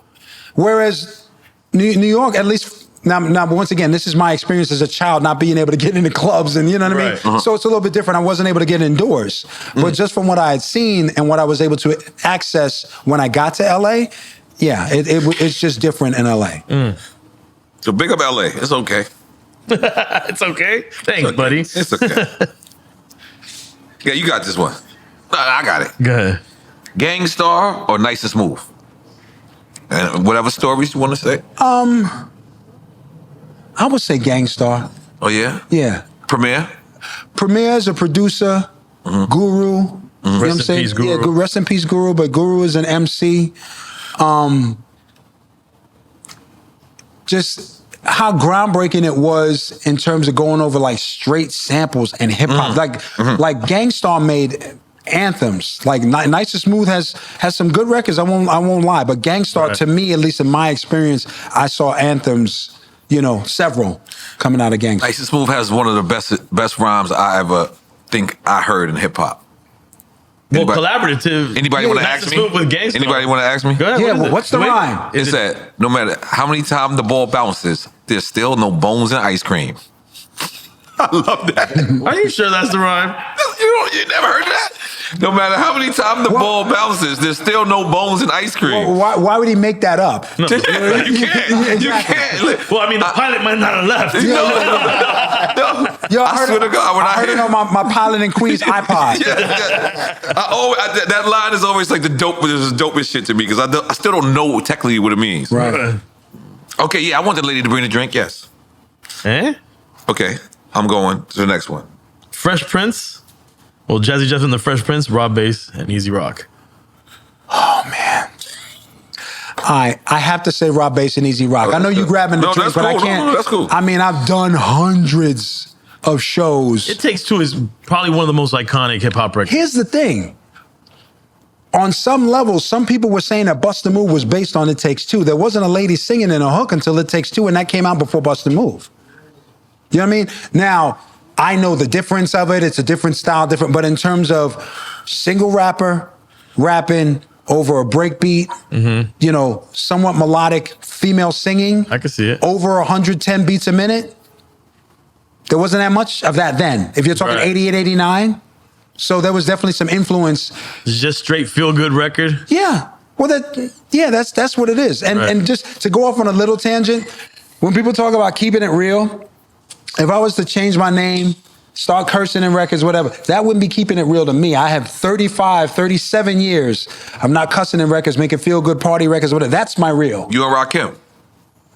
So that's the thing. When you, in a DOC joint, when you brought up that he didn't swear, I didn't realize he didn't swear. He's so good at it. I didn't realize it either. I didn't DOC. realize it isn't cursing his records. I'm like, man, if I could, still don't believe it. If I could get it like that where people didn't notice, that's dope. Okay. Beastie Boys or the Fat Boys? Beastie Boys, dude. And the Beastie Boys, for several reasons, the Dust Brothers produced Know How. So before the Dust Brothers produced the Beastie Boys, I had a couple records on with them. Yeah. So there was a link there. I want to say Tamara Davis, and if I'm messing up names, she was affiliated with the Beastie Boys, and she directed I think she did the principal's office video. So and there would be clubs in LA and places in LA where I'd see them running around, and this is right after they moved to LA, right? For Paul's Boutique. I feel that. Well, they'd have to work with the Dust Brothers, right? So and that's like a sample heaven hell record. There's so many samples on it. It's a groundbreaking record in terms of production. So that's why I would say Beastie Boys, because there were so many things they did as a group, but in terms of my own personal experience, what they were able to do in that hip hop space with guys that I'd work with, you know what I mean? It was special. Battle Cat or DJ Quick? Man.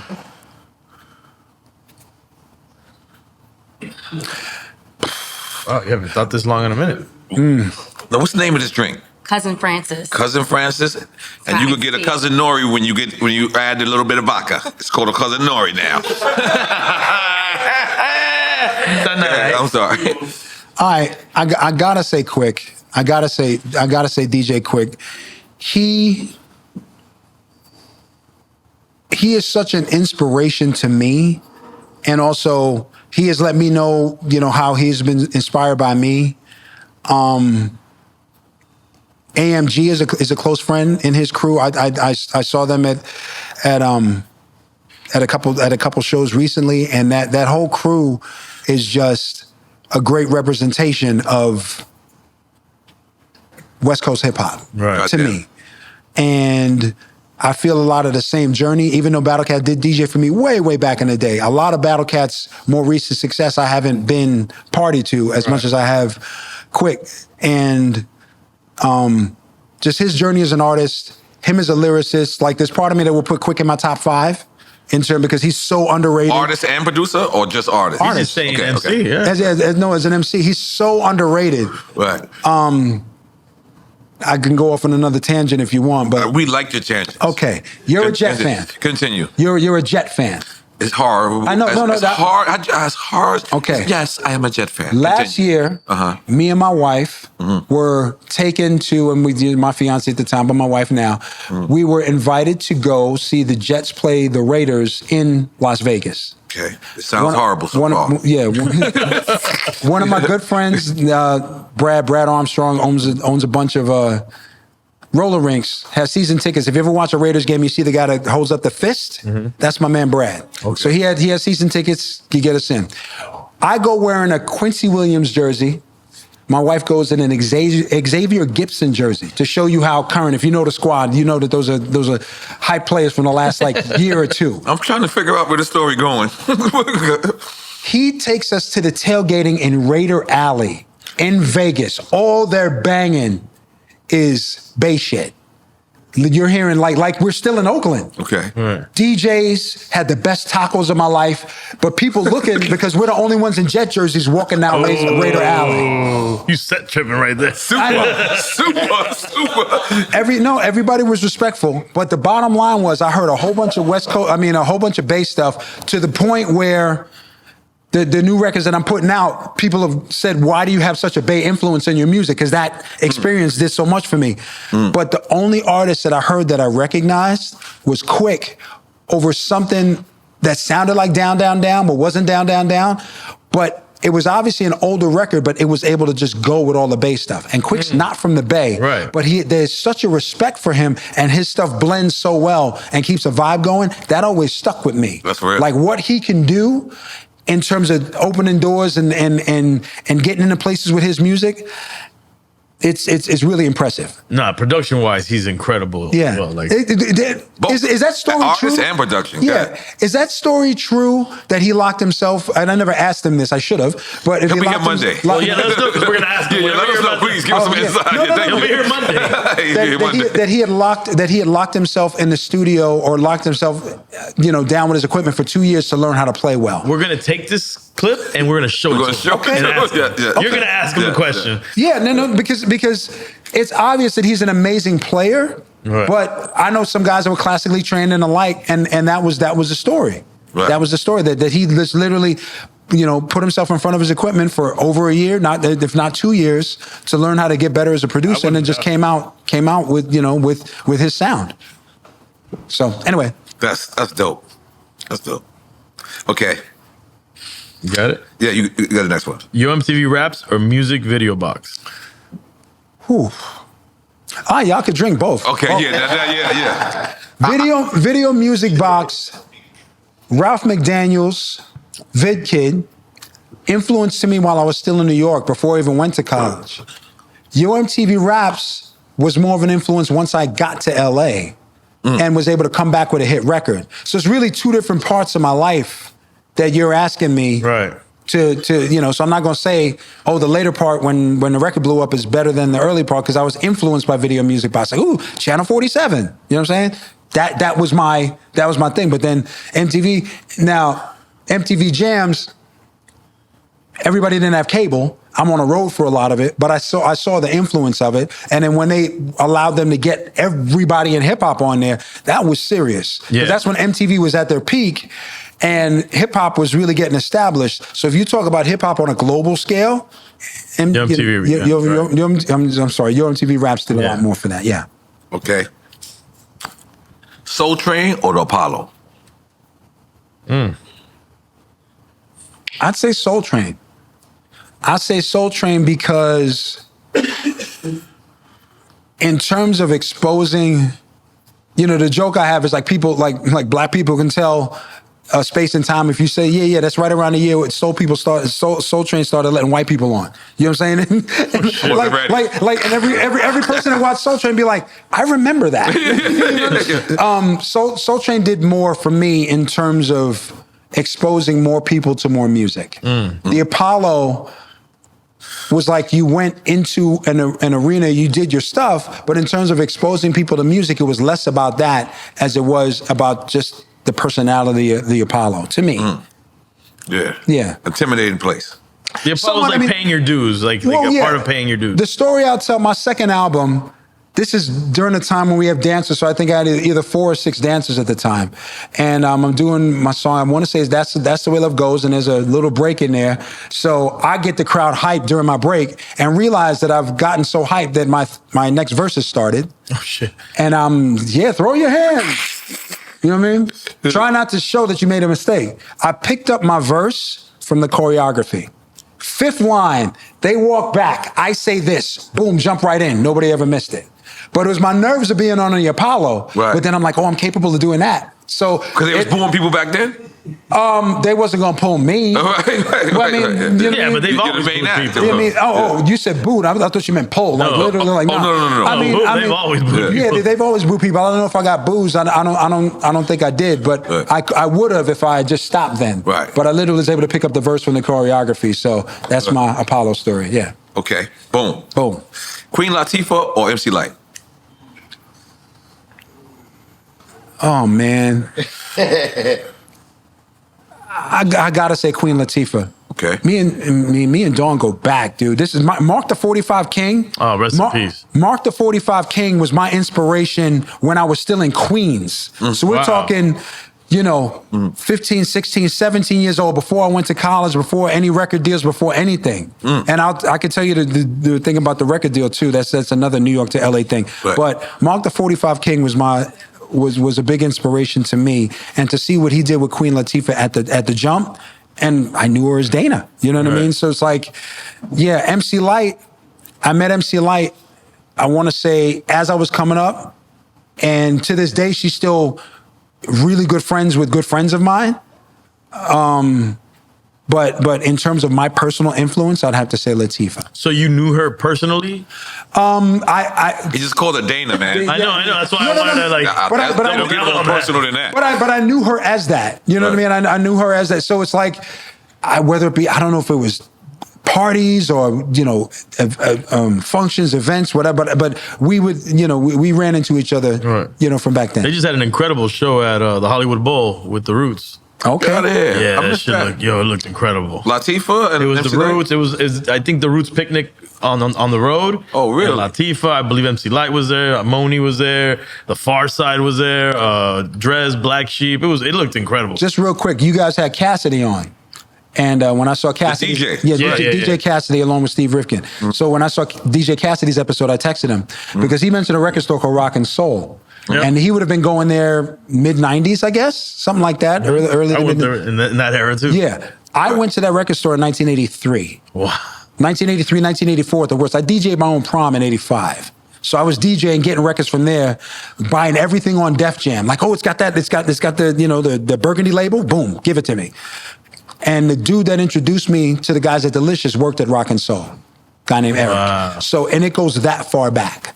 And I'm going to school at 94th and Park, detouring my way to go to 36th and 7th before I got on, before I went home. Now I'm good.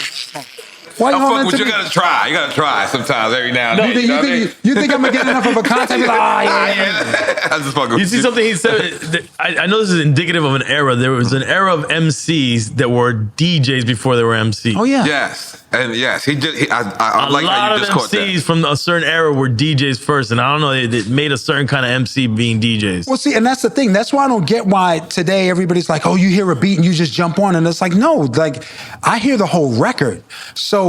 I'm not going to hear somebody's beat and be like, oh, I got to write something. I got to get inspired the whole way through. Wild Thing was like, here's the beat. You need to write a record, call this to this. Go. None of this, I can't rhyme over this, or I can't write to this, or I can't get an idea. Can you slow it down? Can you change the sample? Can you? No. That's the beat. Go do it. 4 times platinum. You know what I'm saying? Like, bust a move. Here it is. The only thing I did, I called it Make That Move when I wrote it down, and they changed it to Bust a Move. 90 minutes, all 4 verses, don't change a word. Double platinum Grammy. You know what I'm saying? I'm not gonna be like, oh, I heard this beat, now I'm gonna come up with this. No, I gotta hear the whole thing. Right. I have to hear the whole record going on. Please don't hate me, but I just want to double back. You didn't get publishing on those records. Not on Wild Thing. Bust a Move out publishing. Bust a Move, okay. Yes. Okay. So you can sleep good at night. I'm counting. I'm like, man, if the publishing, if you would have had it intact, all those records, even though I'm gonna say this, but I can't go deep into it. No problem. Right. NDAs and all that. Y'all know what reversion is? Yeah. 35. When you get your masters back. Yeah, absolutely. Yeah. Yeah. So I only did half, but my 35 year was in May. So. And it includes those. Yeah. Oh, let's make some noise for him.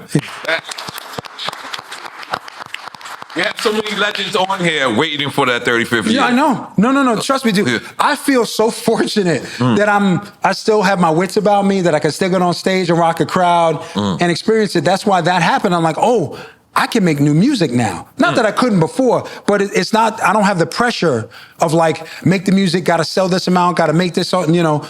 I can actually plan something, especially in this era where it's the Wild West out there in terms of records. Yes. But I'm gonna definitely, I'm gonna keep in touch with both of y'all. You know, and you could literally now give your music to your family. Oh yeah. Like, you could dude, as like a trust fund. Here's like type of thing. That shit is like actually ill. Yeah, I mean, well, and the funny thing is, the reversion is different than selling catalogs, where the real big numbers come. Okay. So in terms of catalog ownership, I still have, my portions of my catalog. Right. But my thought in making new music is that not only increases the value of the new music, obviously, but it increases the value of the whole catalog. One of my biggest strengths in the music business has been licensing. And part of the reason of that is that it's just me. I don't sample, but my voice is almost like a sample. Like I can get the same voice that was on Bust a Move, but I don't have to pay 6 figures for the license from the big company. I can get a new record, a different record, a record that even sounds more like what I want my movie to sound like, and have that voice on it. Right. All of my albums, really all of my subsequent albums, because even Relentless I've gotten licenses on, but all of my albums were able to be paid for by licenses without any shows. If I never did a show, I would have still made money on the album just from licenses. Right. Wow. And this is going through like 6-7 albums. Oh. Outside of Stone Cold Rhymin', Brainstorm, What's the Flavor? 6-7 albums that I've made since then, since '93. Everything is paid for itself from getting licenses. Everything from Entourage on down. So were you saying when they play your music and do Where's My Car, they have to negotiate with you? No, that's the point. Okay. If they put Bust a Move and do Where's My Car, they're negotiating with the label. Okay. Right? Even though I have my publishing, the administrator of the publishing. So I don't have much of a say. I have more of a say now. Post-reversion, I have more of a say. Okay. But up to that point, I don't have much of a say. My thing is, those negotiations, because you have so many people at the table, those cost a lot of money. But if I can give you something newer, and it still has my voice on it, I can, all you got to do is either call me and my representative. Yeah, let's go. Let's do it. We'll do it for this money, that money. Maybe just performance rights. Cool. Just get the record out there. Just get, and I was able to do that literally for half a dozen albums and make the money back. Because here's the part I don't understand. These record labels that got dissolved and they don't exist no more. Right. Why? Bought up. Yeah, they get bought up. They got bought up. So the next person that buys that. Yeah. Oh, if your Rolls Royce gets repoed, it's not going to stay on the street. Damn, my bad. You see what I'm saying? Yeah. Like somebody with some money is going to be like, either I'm going to fix it up for myself, or I'm going to sell it, or it's going to just be part of it's still being sold. It's going to be part of my garage when the cameras go by, even though I can't drive it. Right. Somebody's going to do something with it. Damn, I never looked at it like that. I never looked at it because what's crazy with my records. When the labels get sold, what happens is one of my most sampled records in the movies, Pharrell produced them.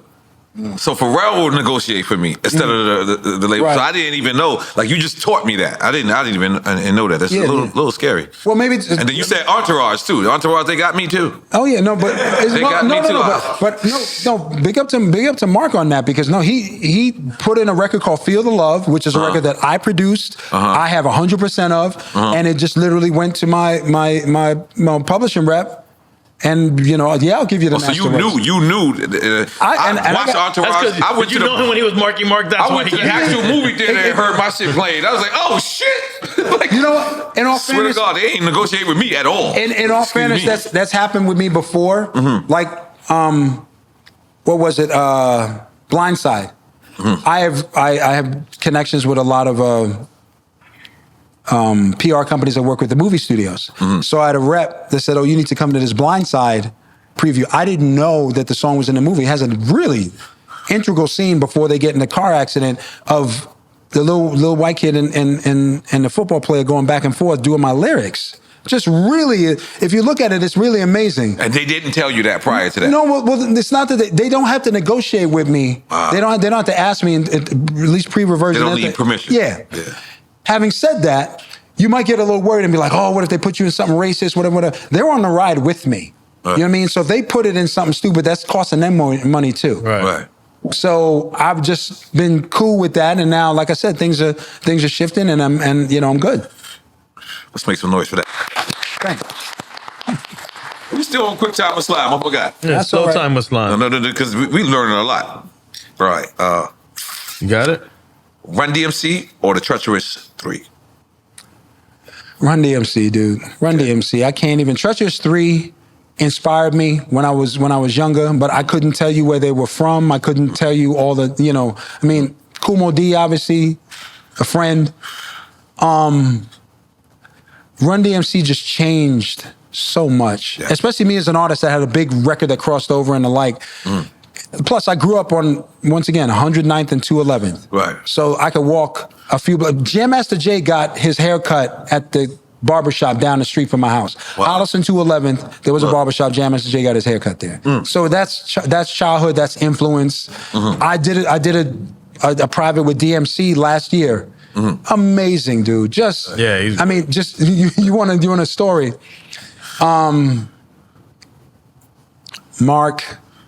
Mark from Sugar Ray. It was one of his good friends. So Mark McGrath, sorry, must be getting a contact. Mark McGrath put on a show with me, Tone Loc.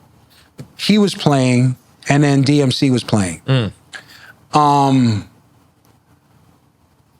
Mark McGrath and DMC did Fight for Your Right to Party. And when I say, and this is maybe 200 people, I don't even know, it was in a restaurant. McG, if you know the movie director, it was his restaurant in Huntington Beach or something like that. But I taped it all, and I chose, I'm not going to post any of this. This is just, I literally was standing three people back from the stage taping and saying, I'm just going to be a fan tonight. So to go from Hollis to seeing something like that, it's like DMC is he's an icon to me. Yep. He's an icon to all of us. He's a Drink Champs alumni as well. Thank you. Excuse me? He's a Drink Champs alumni. Oh, good. Okay. Bismarcky or ODB? Oh, Biz Markie, dude. Oh man. It's just, once again, you talk about rest in peace, Biz Markie. Rest in peace, both. We did yes, rest in peace, both. I'm sorry. Biz Markie did probably 100, 150 90s shows with me. So, and Biz Markie, me and M-Walk had this discussion. We didn't realize that we both were in the New Music Seminar in 1988. I think K-Day had sent him and Delicious Vinyl had sent me. And I went up, I forget who I went up against, but I know I was better than him, but I still lost. Biz Markie, out of all, and he's an idol of mine at the time, Biz Markie came up to me and said, you know you won that battle. I'm just letting you know. I saw that you won that battle. Thank you, Biz. You know what I'm saying? And then we get to talking and watching one of the greatest experiences I had. I did a halftime for the Carolina Panthers. Myself, Rob Bass, Biz Markie. I want to say Rob went first, then I went second, and it broke into You Got What I Need. And the loudest response from the crowd, regardless of how much Bust the Move and the other records were sold, was people responding to You Got What I Need with Biz Markie up there at a halftime. It was amazing. So rest in peace to both. yes, sir. Tretch or Redman? Tretch. For so many reasons. Like, once again, like I said, you go through highs and lows in the business and the like. Tretch has always been kind, supportive, positive with me. Like, he appreciates what I do, what I've been through as an artist. Naughty isn't going out together anymore. Right. So Tretch is going out himself. When Tretch was gonna go solo and start doing his thing, it almost makes me tear up. He came to me and was asking me questions about being a solo artist on stage, being the only one without anybody passing on and whatever, passing back and forth or whatever. And we had a legit discussion about that. And I'm hoping that I helped him with that. He's amazing solo now, but Tretch is a dude that it's like, whenever I see him, it's good. He's a top tier MC as well. Oh yeah, no. If you hear, because I'm an Eminem fan, when you hear what Eminem says about Tretch, that even opened my eyes more. Where I go back and listen, it's like, because Eminem has done stuff that has inspired me in terms of what's possible, lyrically. But Eminem says a lot about Tretch doing that for him. Yeah, I think Tretch is overlooked because he's in a group, but he's an ill MC by himself. Well, that's the thing. And he wrote so much of it. Yeah, definitely. Okay. KRS or Coogee Rap? Oh, KRS. I actually did Sly and Robbie, the Jamaican duo. You ain't been picking up the Jamaicans not tonight. We've been waiting for it. I did. What do you want him to do? I don't know. Something. I did. You're upon the river? Pond the River. I did 2 records with Sly and Robbie called Living a Lie and Under Arrest, to the point where when I went overseas and I was doing Bust the Move, people were calling for those records in Germany. Both of those records were produced by KRS-One. Oh, shit. And those songs almost didn't happen because there was legal stuff with Delicious not wanting me to do it, but I was fighting for it. They knew my Jamaican background. KRS knew my Jamaican background, and I had done nothing in terms of outside other than maybe Same Gang. I don't even know what came first, but I just had not done much outside of Delicious. Right. And yeah, Living a Lie, Under Arrest, Island Records, produced by KRS-One, Sly and Robbie. Wow. That's damn. I have to. I love this history. I'm thankful for this because I never get to discuss a lot of this stuff. Like you bring it up, and I'm like, oh yeah, you did do that. Like 37 years didn't go for nothing. Because you know why? These young dudes, they put everything on Instagram. Oh yeah, but that makes it nothing at all. Yeah, and it's nothing. Yeah. Everything and nothing but at all. I always say that. I say, yo, I love interviewing people that didn't have Instagram when it was lit. Oh yeah, like when it was lit. Like I love that. Okay. DMX or Big Pun? Rest in peace to both. I never met either one of them. My man wants to drink too. He said like this. He said, just dare me. Just dare me. I will say DMX, and I say DMX for this reason. Okay. Of every MC that has ever picked up a microphone, nobody improves the quality of a beat like DMX. DMX could rhyme over a finger snap, and it slaps. Wow. That's DMX. Never Yeah. met him. Whatever, all the stuff around.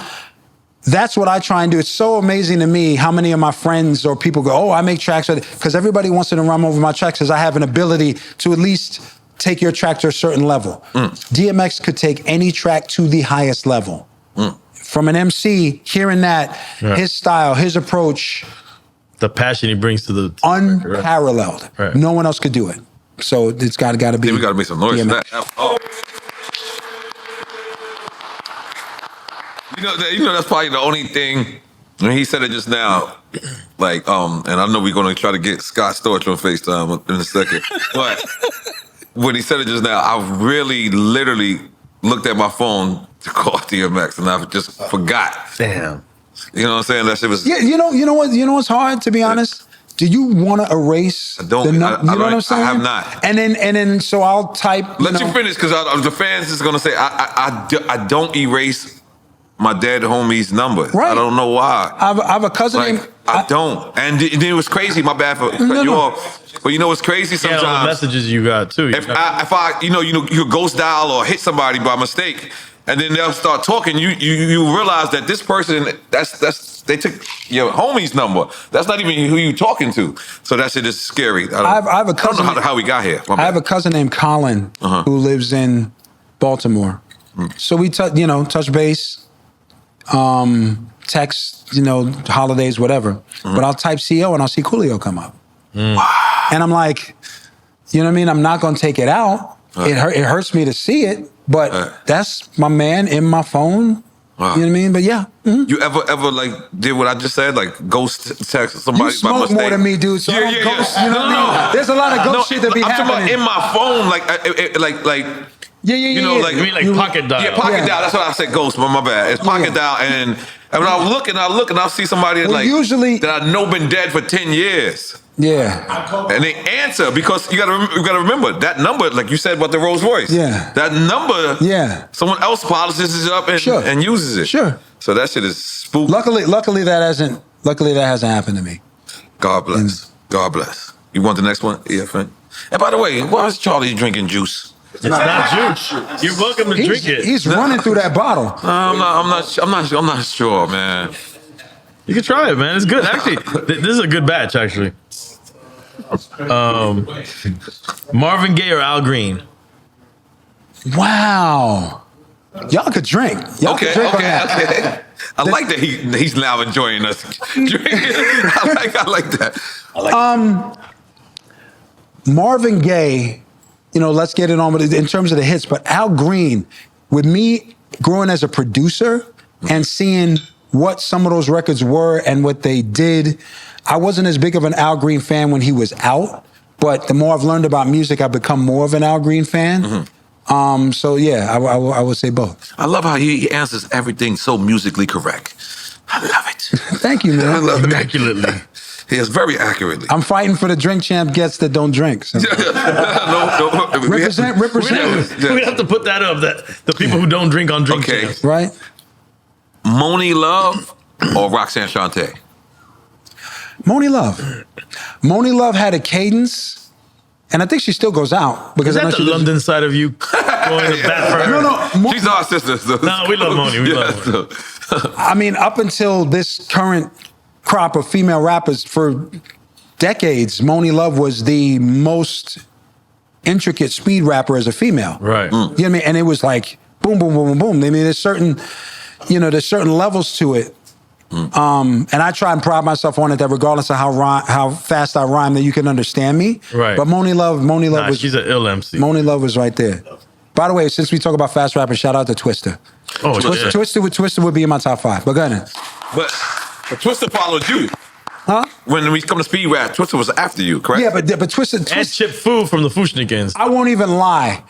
Twista does stuff with consonants that I've never heard. I mean, there's other guys that come close, but the way he hits He's ill. some of his syllables. Did you say consonants or continents? Consonants, like vowels, the opposite of those. I'm gonna just act like I know what that means. It's the opposite of vowels. Yeah, Let's go there. Opposite of vowels. Ask your pilot in Queens. He knows what's up. It's not I-E-O-U. But I will say when I want to see if my rap skill is still on, I do the Pope Pimp verse. Oh, okay. Well, a motherfucker might be broke and shit, and they can let them know broke at this, but I spit mad gate like a mouth full of poker chips to get the hoes with the open lips and the provoking hips, and that's it. Woo!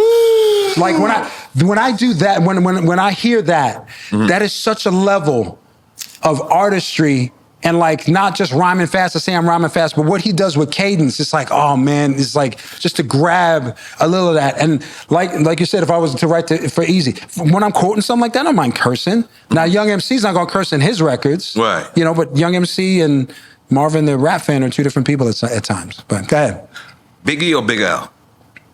Biggie, man, Biggie. And I love Big L.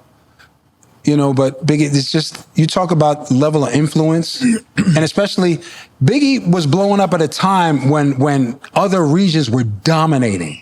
You would know being from the East Coast, so there was a time when Biggie was representing the East Coast, right, especially in records that crossing. I mean, he was, you know, flag waving for Bad Boy and all that. That's, you know, I gotta respect that. That's real.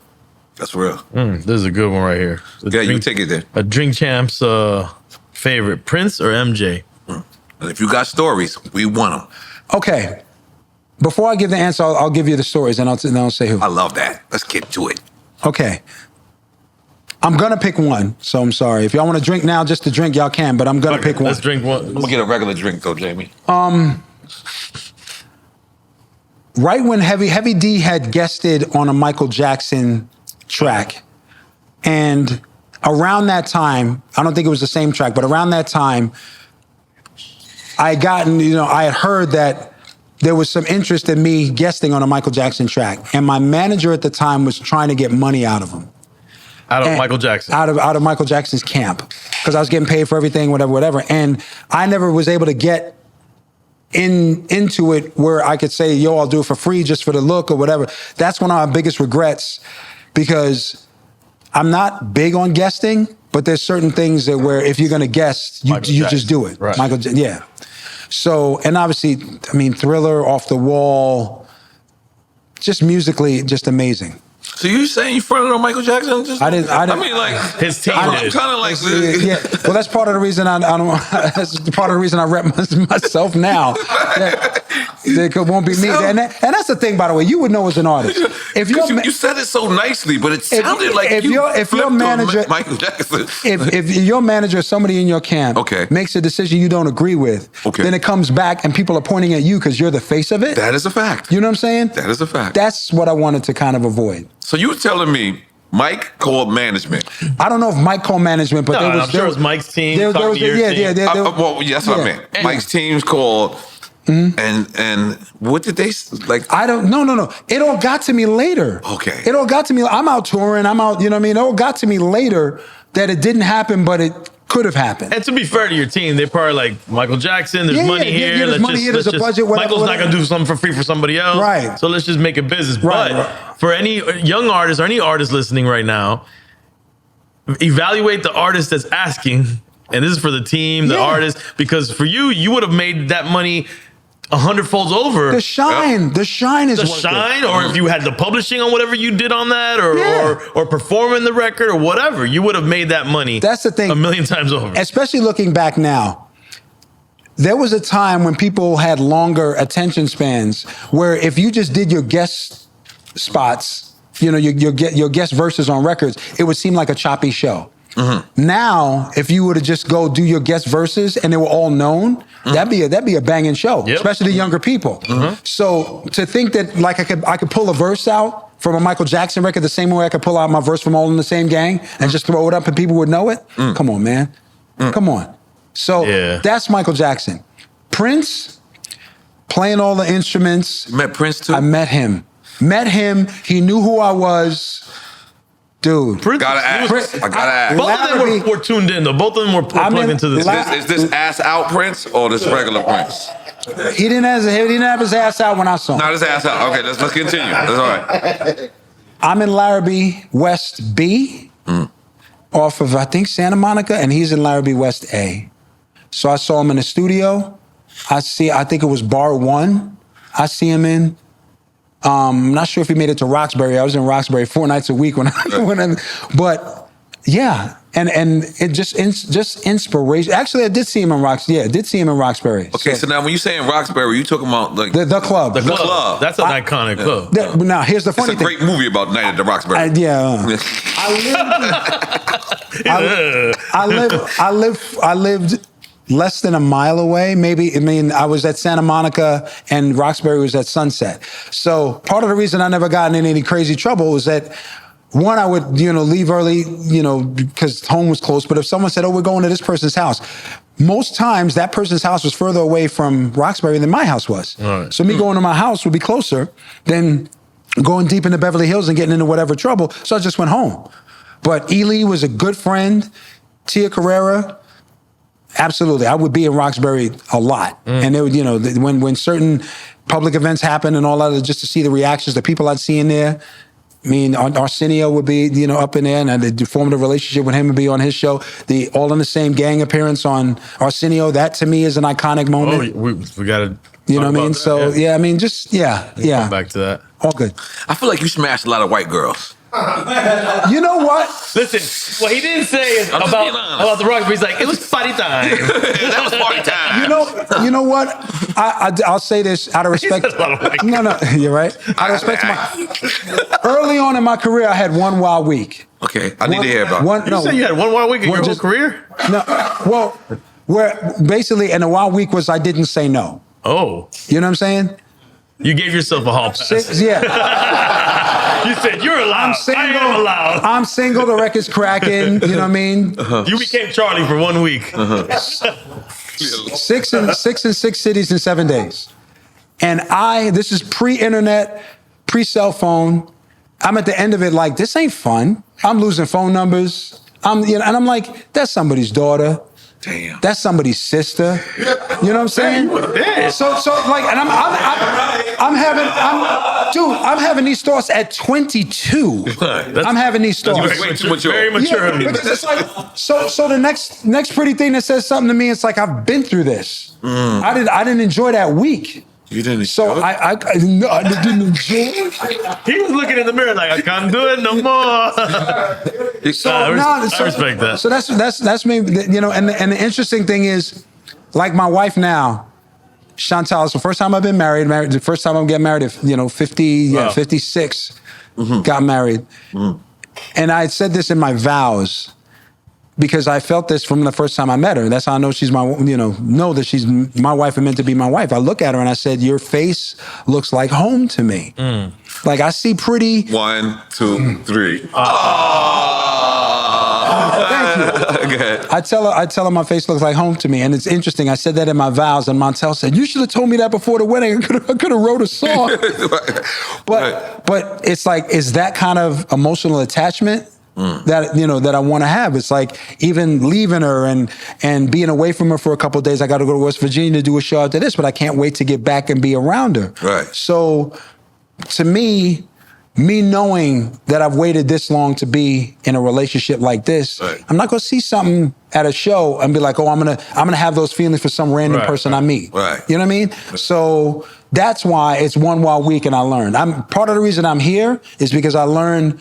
I wouldn't say from my mistakes, but I learned from my experiences. You learned before your mistakes. Yeah. Thankfully. Yeah. Right. Well, I learned before experiences become mistakes. Exactly. Right. But I'm gonna keep it 100. Only 1 week? I mean, a lot can happen in 1 week. You've been outside for quite some time. I've been out. He just said he went loose for 1 week. That's a lot for that can happen. With a hit record? With a big hit record? With a record like that. Huge. And you know what? Huge record. I know how trifling your ass is, so I knew that question was coming. I knew that shit was coming. But that's dope, man. Because you know what I am? I love love. So I don't know, because if he don't drink his shot, he will drink it when he comes back out. Okay.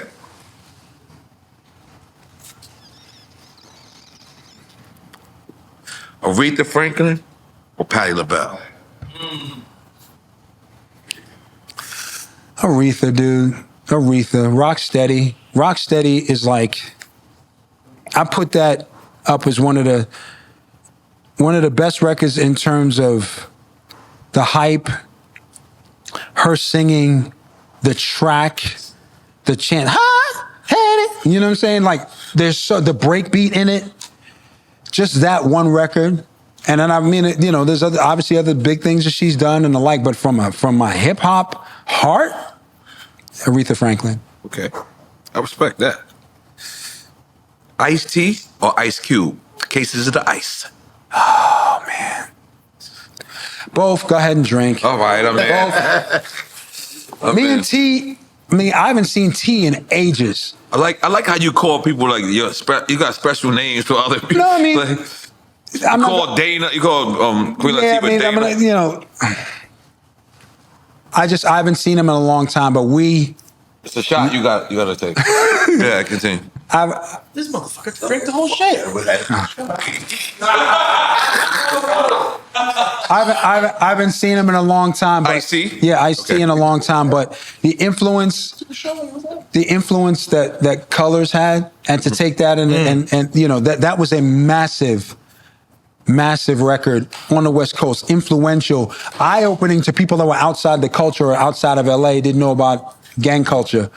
There was so much, you know, that went with that record. Yeah, I was scared watching that video. Yeah, I know, right? I was scared. And then Cube, obviously my experience with him in NWA, what he's been able to do as a solo artist. It's Cube versus Ice-T? Yeah. Yeah, it was I'm late to the party. Cases of the Ice. Late to the party.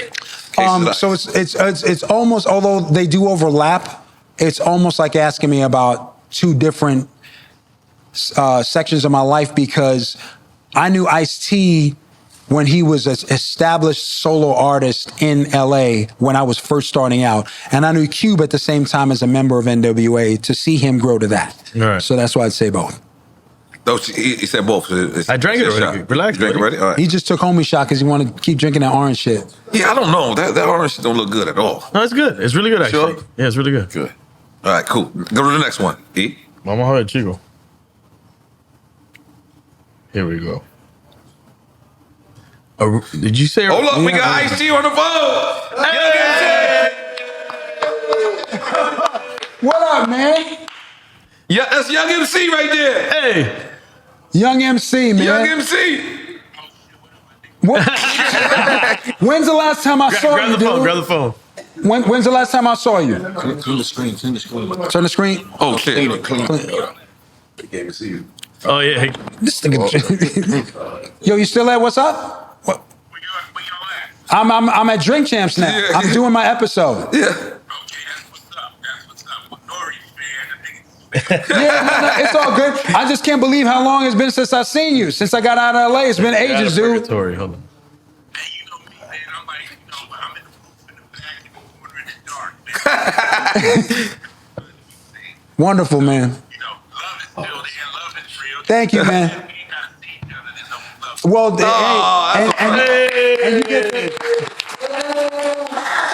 and you get the same from me, man. I'm so proud of you to see what has developed, you know, with you and your career. And like I was just telling them, Colors is one of the most influential records still to this day. And I think started the path to what we did on All in the Same Gang, culminating with what happened with Kendrick at the pop-up.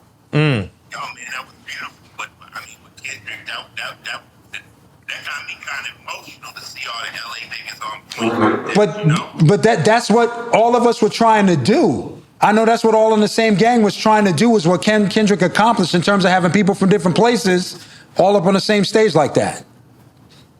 Yeah, it's kind of unfortunate why it happened, but you know, it's kind of like West Coast feels they have a common enemy. Not saying Drake was the enemy, but he was the opponent. Right. And when the West Coast feels their attack in any kind of way, they join up. Right. They lock in. Right. And you know, the first truce happened behind the police. Right. Rodney King riots, right? That happened when the cops, you know, with the riots and all that. So we truced up. But then, you know, when Kendrick sounded that alarm, says, yeah, he ain't not like us. LA joined forces, which hopefully, we can make that a real thing, not just a video, I think it felt so good that I think there's more that's going to come from that. Yep. So. Yeah, and and then it doesn't have to be about anybody or an opponent or a rapper. Right. It just needs to happen for LA, period. Exactly. Thank you. I'm gonna give you back to North. Yeah. Yo, thank you. Ice, I'll meet you later on. Appreciate you, man. Thank you so much. Yo, nah. He's such a legend, man. That's such a legend. Skipping around like how you said earlier, it was kind of like a moment, like what he just said. He was like, it's unfortunate because at the end of the day, we don't want to see two black people beefing, right? We don't want that, right? But now we got to also look at the good with the bad. Positive, a seesaw goes up and down. You can support it without being against the opponent, right? But like I said, it was so crazy that when I seen that picture again, I did not know that was rappers. I thought it was just people. But you mean the group picture at the end? The group picture. When that I saw all the artists that performed. I didn't know those was artists until the end. Dancing everybody, But when I seen that, I was like, that's all in the same gang. Mm-hmm. Yeah. That's the first thing maybe my soul is old, or maybe I don't care. Like I was just like, I saw that, and then it was like, yo, we got Young MC on. I was like, this is so perfect. It's a perfect timing because again, you're originally from the East Coast, New York, like how we established, but you made your bones and how you said you cut your teeth in LA. Yeah. So you seeing that? I know I asked you something like that earlier, but to reiterate it, like when you saw that, what was you thinking? No, it warmed my heart because that was the whole thing. Like I said, like when we recorded all in the same gang, there were certain people, you couldn't have all the artists in the same studio recording it. You had to book appointments. Right. I don't think I drove myself. I think I was picked up, did my shit, picked up, taken home. Wow. Nobody else there. Well, you know what I mean? You not gang affiliated. No. And people said that, sorry to cut you, but people said that about the artists that were at the pop-up. They said the same thing, that a lot of those artists and their entourages, those sections could not be together. And this is the first time that a lot of these people could be together. But, I did hear that, but I also heard that they actually went to rehearsals together. No, but I'm saying the whole vibe. The way it came together. So everybody had to be with it. Right, they had to be with it. They all had to unify. Right. Crazy. That's crazy. Yeah, I put the West Coast shit together too. Big up my man Ice-T. He was Beijing up too, by the way. Listen, don't talk, buddy. Hey, I've been rewinding time, wiping time. Rewinding Beijing. Yeah, we winding Beijing. That's Juice or Boys in the Hood? I couldn't. Oh no, Boys in the Hood. I went to college with John Singleton. John Singleton was 1 year younger than me, so I remember walking out of Boys in the Hood speechless. Right. Not only because it's my friend, but just to see the drama of it coming up, learning about LA. Through cinema? No, through living there. You was there, yeah, I was there. So, but seeing now it being depicted is what you're saying. That you walked away. And like I said, I miss John. Going to school with John too, just to see what he became as a director. It was like amazing. So yeah. Okay, that was simple. Last but not least. Oh, that's where we at? Yep. Loyalty or respect? I'm sorry y'all don't have to drink, but I'm going to say loyalty. Okay. And the reason is there's a lot of people that can respect you, but you can respect somebody you don't know. You can even respect somebody you don't like. But if I know somebody is loyal to me, I'm going to bust my ass to make sure they respect me. Because the worst position you could be in is someone being loyal to you who doesn't respect you.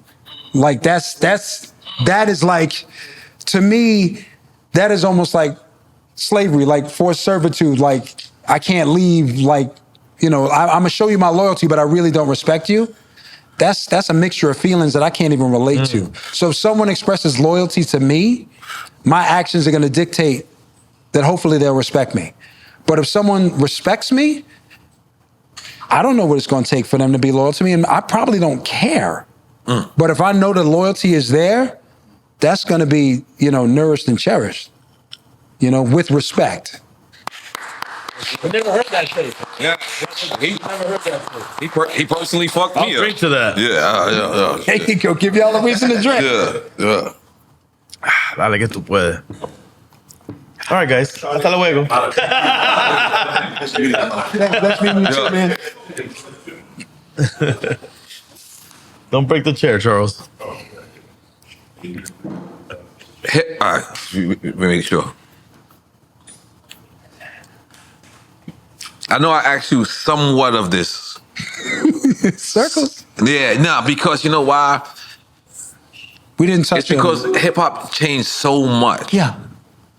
Like I said, I said it earlier, like I sincerely believe that I would have done hip hop if I didn't get paid. But then it became a business and people forced me to think like that. Right. Forced me to want to be in big business as opposed to being the big artistry. And I didn't care.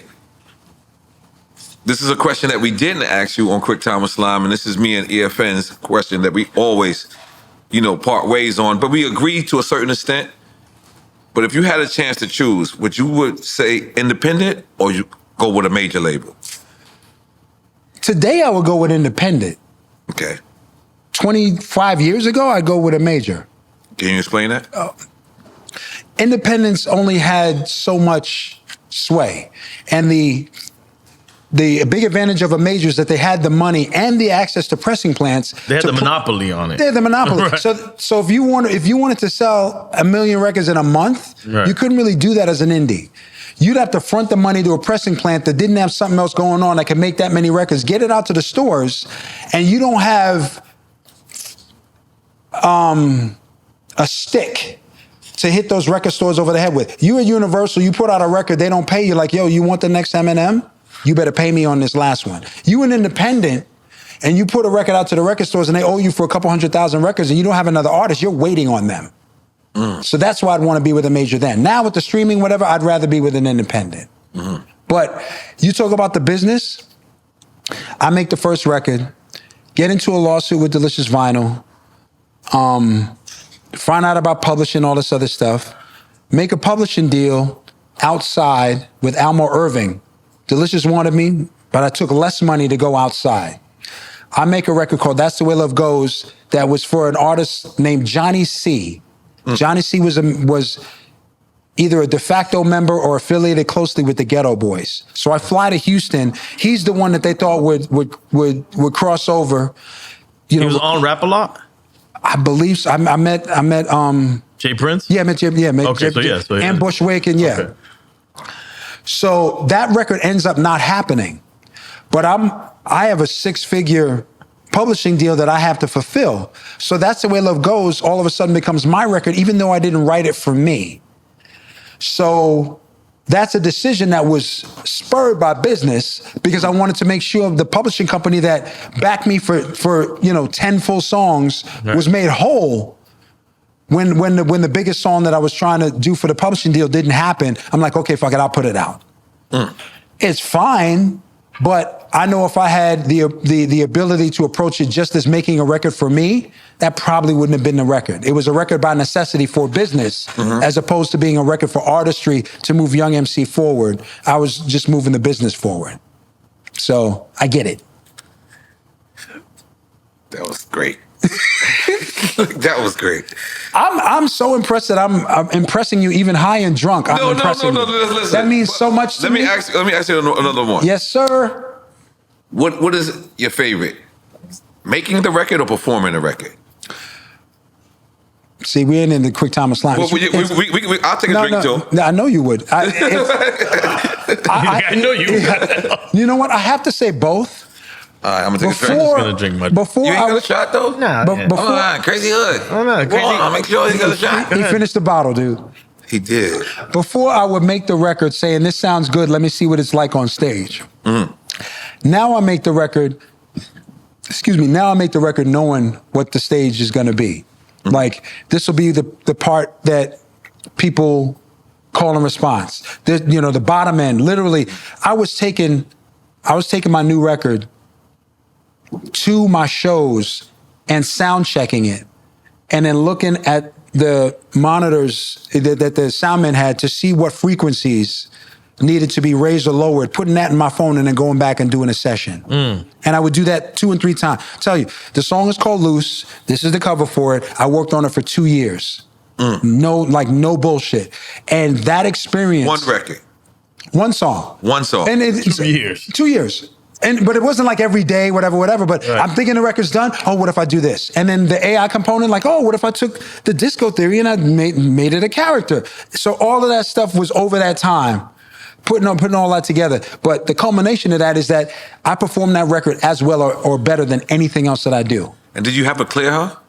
Do I have a what? No, it's his. That's mine. No. Can we hear this record? Yes. Can you play it on your phone? I have my computer. Either on. Yeah. I like he called you dude. He been calling you. I've been jealous all night. What's his name? Yellow Wolf called me dude. Nobody ever called you dude? I like being called dude. Man, get out of here, bro. Been called nigga my whole life. Being called dude is okay. I just want to hear this record. Okay. Extended master. If it's a sauce or a garnish, I think it's a good thing. If you're trying to make music from scratch, there's supposedly on the streaming services there are thousands of records made that Generated don't have actual artists and all that. right. I'm not with that, dude. I'm looking at it as a tool to enhance what I do. Right, like auto-tunes was a tool that people used. The way I look at it is like this. In 2008, I finally, after 20 some odd, 28 years of rapping, I decided to really look into rhyming dictionaries. Because my thought process was, it's not that the words are not in my vocabulary. They're just not in my head at the moment I'm writing that line. But if I was to see something, if I have a line in mind and I see a word that rhymes with it, that'll spark other lines. So I said, let me use that as a tool. And I've already written, I've written multi-platinum records in like 3 different decades at that point. So I'm like, okay, let me try and make the best of it. Let me see what I can do. And I fell in love with like the 4 and 8 line couplets. In terms of rhyming A and then A, B, B, I almost don't do that anymore. You get to the 3rd line, I want to bring back the rhyme again. I have a record called Nocturnal. Made that in 08. Has, to me, the best verse that I've ever written in my life. And I still perform it, at least in my longer shows, to this day. And it just falls into the same thing of continuing a rhyme scheme. I was doing a 90s show and I'm sound checking and I see this dude setting up chairs, young kid, maybe 20. So I start my 3rd verse of Nocturnal. I get through 4 lines, he's bobbing his head. I get to the 5th line, continue the rhyme scheme, he starts smiling. I get to the 9th line, continue the rhyme scheme, he's like almost laughing. I get to the 13th line, he's looking at me to change it and I don't change it. And he's dancing now. Right. And then I finish the whole verse and I'm like, that's what I want. This kid was working. He's like, I was just background until I became more than background. You know what I mean? So you want me to spit? I'll spit. No, if you want. Yeah, spit it. We're here. Okay. I'm setting the tone for those that were sweating alone. You were thinking that your life was just set in the stone. If you worry about your sins, you better atone, because I be creeping through the night just like a predator drone. Let it be known. Call your people, get on the phone. Calm your homegirl down. Look like she ready to bone. Someone got her liquored up and gave her steady Patron. I can smell it on her body like some heavy cologne. Let her go home. Put her in the bed on her own. If she feels sick, let her put her head on the throne, because it's better than a stranger trying to get her to moan. Thought he had a green light. There's some red in the zone. Never be known. Things that can never be shown. In the cover of the night, though the cover was blown, there's a happy ending here, tragedy postponed, but tomorrow night is still unknown. It's nocturnal. Woo! Man, you wrote a verse about Charlie, bro. Yeah. I did that in the show that you saw me do. Okay. That's one of the records I did in the show you saw me do. Yeah. Let me ask you. Yes, sir. Have you ever fell out of love with hip hop? No. Never? No, because hip hop has never been one thing. Like, no one could ever change hip hop for me. Hip hop is gonna be what it's gonna be. When I was 10 and first went into Jeff Taylor, AKA Grandmaster Key's basement on 210th Street in Hollis. You know what I mean? And I'm rapping over 2 good times or 2 bounce rock skates or 2 walk this ways or 2 big beats. That feeling you maintained it. Right. Yeah. But you had to be disappointed. In what? I'm asking.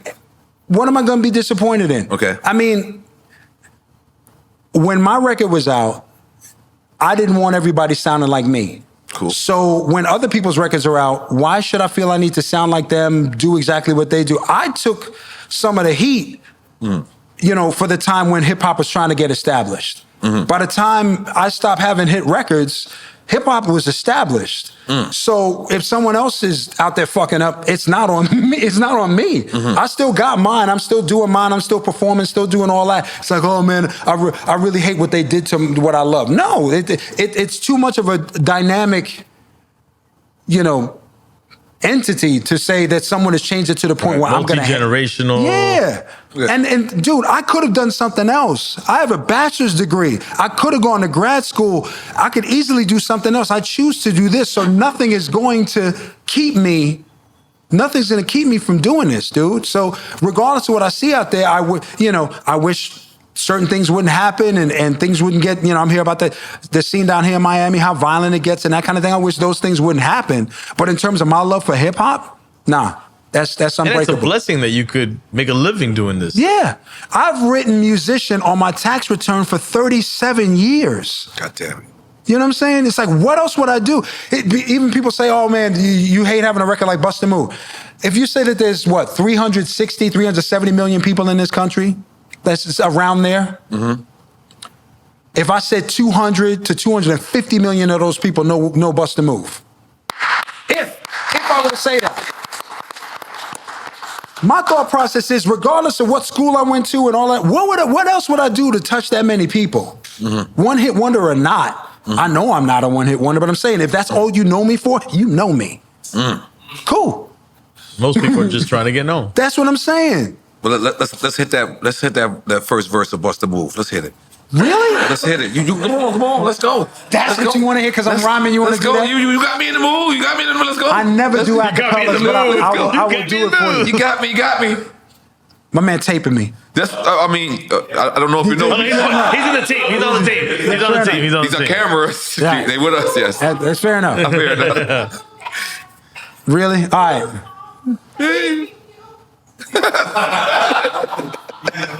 I'll tell you something real quick. Okay, let's like go. a lot of times, like someone want to get up on stage and say they know the hook and sing the hook. Invariably, and I've had this talk with Master G, where you get to a certain place in the record and they think they know what's coming. Like after the first verse, you don't say you want it, you got it. It's But girls will start singing you want it, you got it where it doesn't belong. Right. And like in Rapper's Delight, when the first time you say Hotel Motel, it's not Holiday Inn. It's what you're going to do today.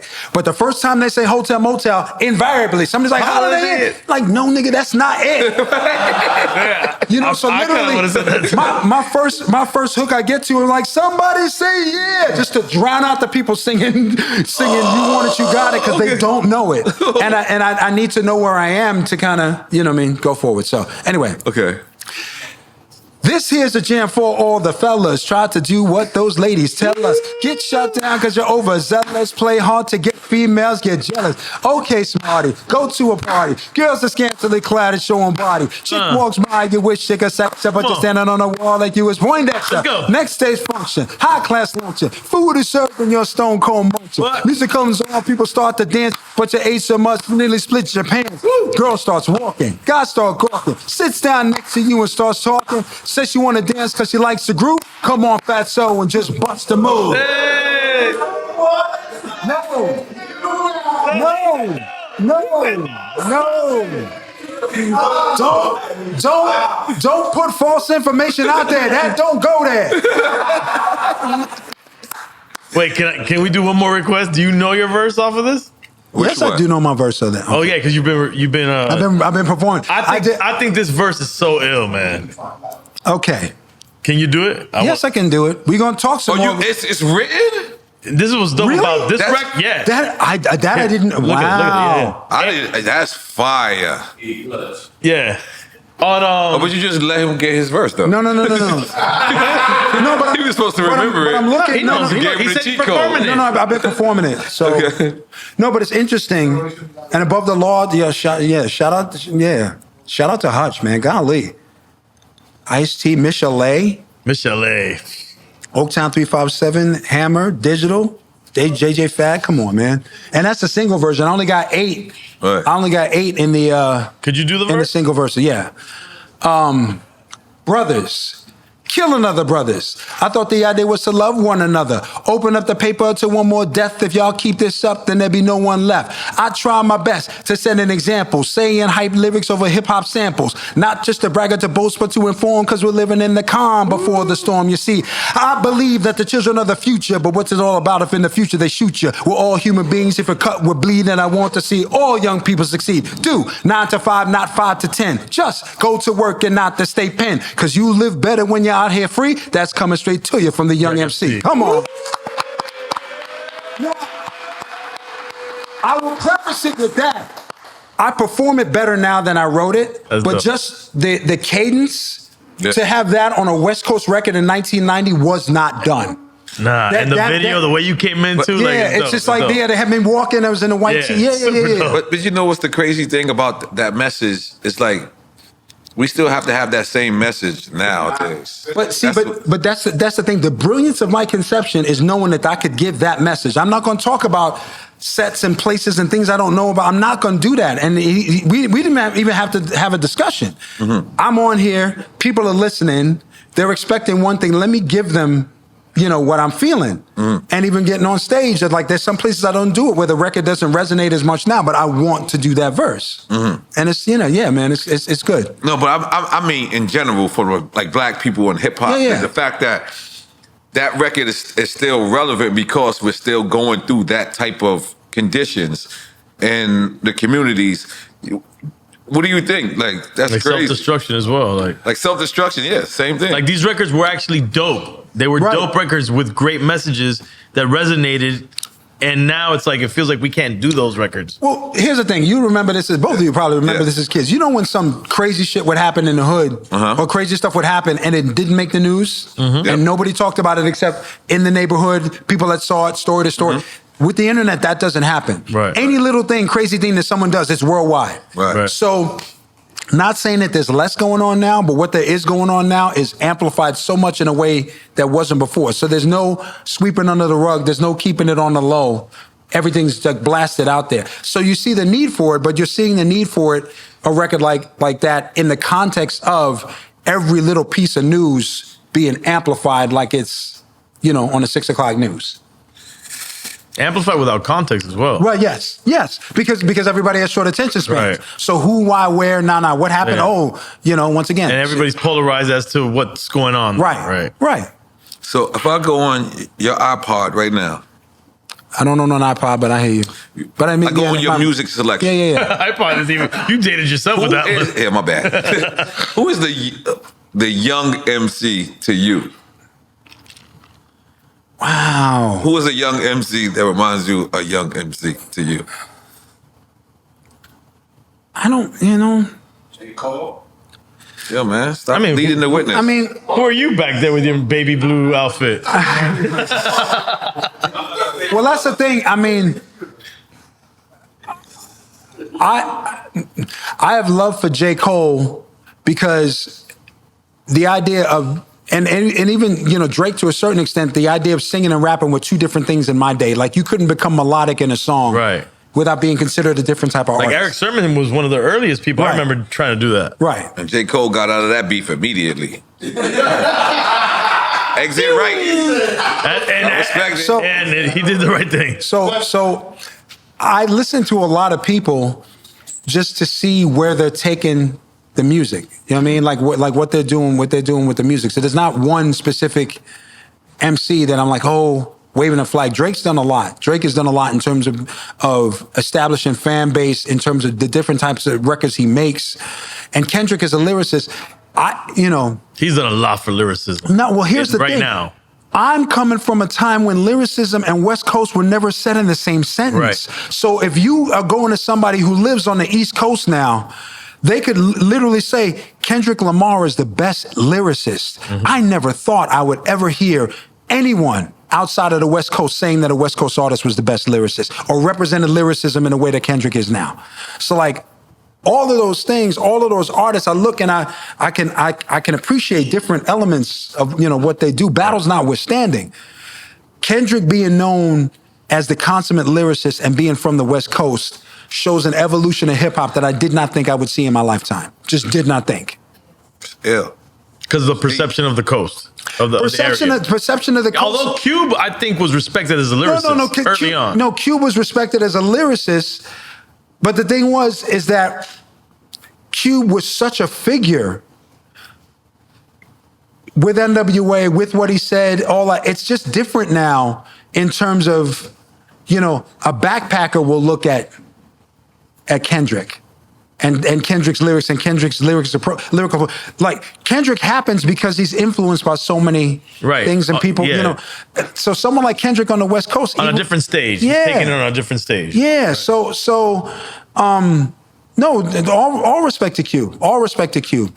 I'm looking at it that this was a lyrical exercise and you know, of all kind of subject matters all over the place, and Kendrick is regarded as the lyricist.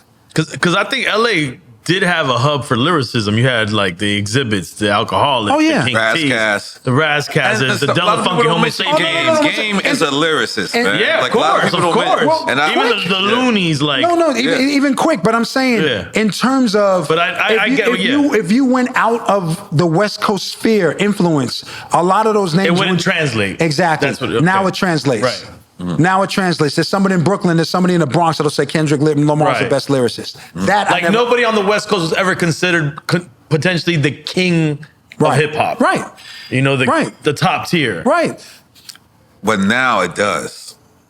Lyricist. No, I mean, that concert, when I seen that Kendrick concert, it did seem like that he was being crowned the king. Like you have like the Jay-Z's, the Nas, the Biggies, like the Kendrick. Not of the West Coast, even though it was a West Coast collaboration and all that. But it didn't. That night when I watched that concert, it seemed like he was being crowned king of hip hop. That's what I think. That's what I think people need to understand. Like, it's a pro for hip hop. It's a positive for hip hop. Yeah. You could love what's happening there and not have to be against Drake. Yeah, you don't have to be against Drake. We ain't against Drake over here.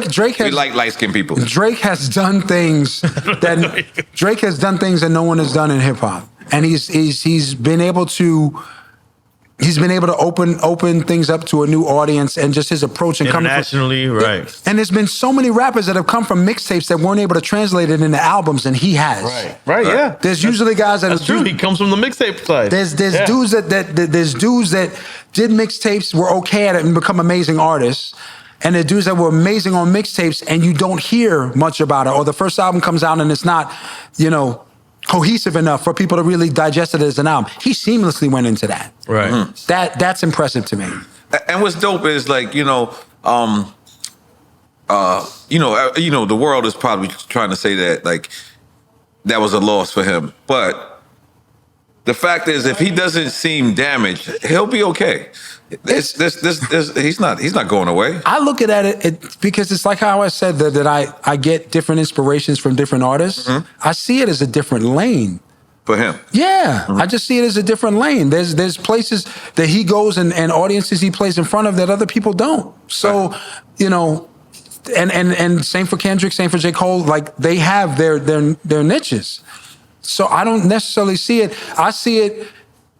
Really, what I see the upshot of it is that the record companies are getting scared, because you had guys making records in a week, putting it up there. But on the low, it's the same record label. No. But my thing is this: Interscope and Universal is the same people. But here's the point: these records were conceived of in a week, put up, and then they take down the top artists that you've been planning with all your departments for months. Or stop don't put out that record because this is happening. This bad. So regardless of what label. All right, they're in one lane, but one artist or two artists can get into a beef and be putting out records to the point where major labels are like, yo, hip hop artists to show how the power of hip hop as well. Two hip hop artists can get into a beef, be putting out records to where the major label says, you rock act, you pop act, you're gonna have to wait until these dudes' feud is over. True. Because everything we do with all our departments can't fuck with this right now. It's true. That's crazy, dude. Yes. That's to me. That's the ill upshot. way to look at it. That's the upshot of all of it. It's like it's literally like a speedboat stopping a tanker. Right. It's like, oh no, we got to let the speedboat go by. We got to let these two speedboats race it out, and we're gonna stop this ocean line until they're done because they have the water right now. We don't have the water. That's the way you need to look at it. So Drake and Kendrick, I would like to personally thank y'all. I have been fully entertained. And even J. Cole, I like the J. Cole shit. I ain't like that he just left so fast. No, but to me, no, and I'll defend you. I've never met him, but I'll defend him. That was a mature move on his part. If that's how you feel, if that's how you feel, saying. I'm not mad at what he did, man. Yeah. I saw the grown man in me like that. Right. The little nigga in me did not. I saw an interview with DJ Head, who was the DJ that Shout opened. out to DJ Head, yeah, man. absolutely. Shout out to Head. Never met him, but he was with Big Boy, who I met. So I'm watching an interview, and he said that he's only listened to Meet the Grahams only 4 or 5 times because it affected, it affected his spirit listening to it. I respect him. He's in Kendrick Lamar's crew. He's part of that. Close to it. Yeah, he's very close, super close. I mean. We see him. He's there. He's in that circle, and he felt the comfort to be able to, to say that that's what, what's in his heart.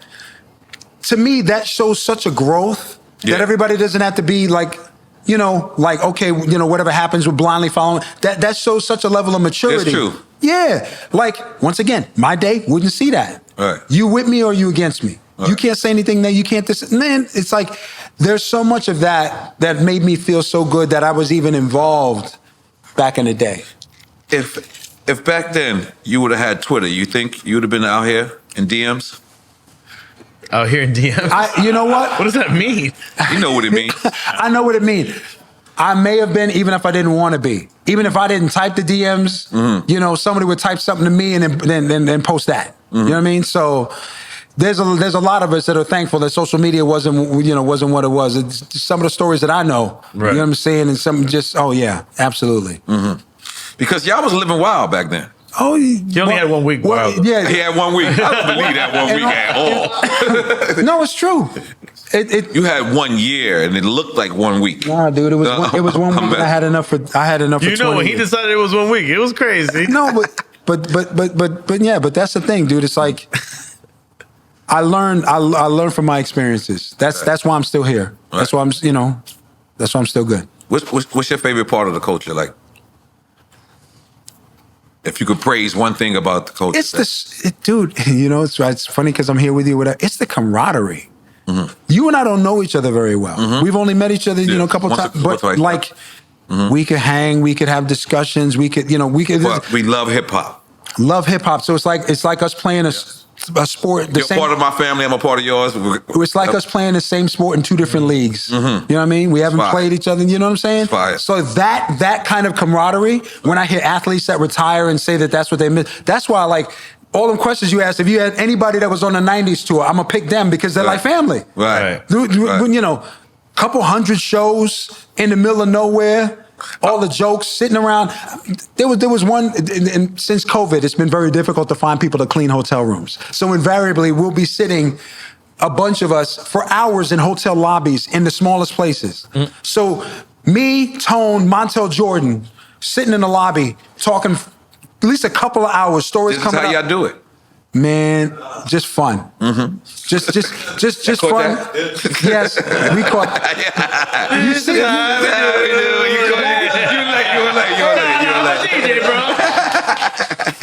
Y'all see, I kept talking like I didn't hear that shit. No, but you know what? You are very correct, man.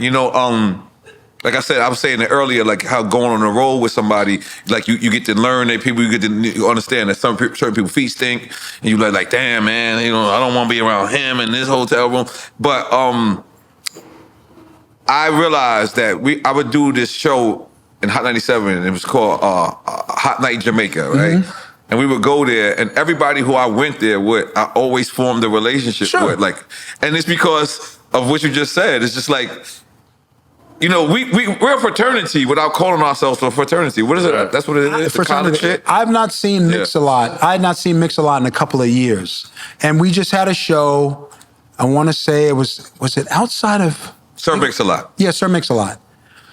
Oh man, I want to say no, it wasn't Memphis. Outside of Tulsa, Okmulgee, Oklahoma. I want to say. Yeah. Me, that white people. Tone Loc, Rob Bass, Tretch from Naughty by Nature, Sir Mix-a-Lot, and I think one other act. But we had not seen each other in a long time, and to get the picture and to sit and talk and whatever, it's like we never, you know, we never spent any time apart. I hadn't seen Tretch in a hot minute. He's supposed to come to my wedding, he couldn't come. You know what I'm saying?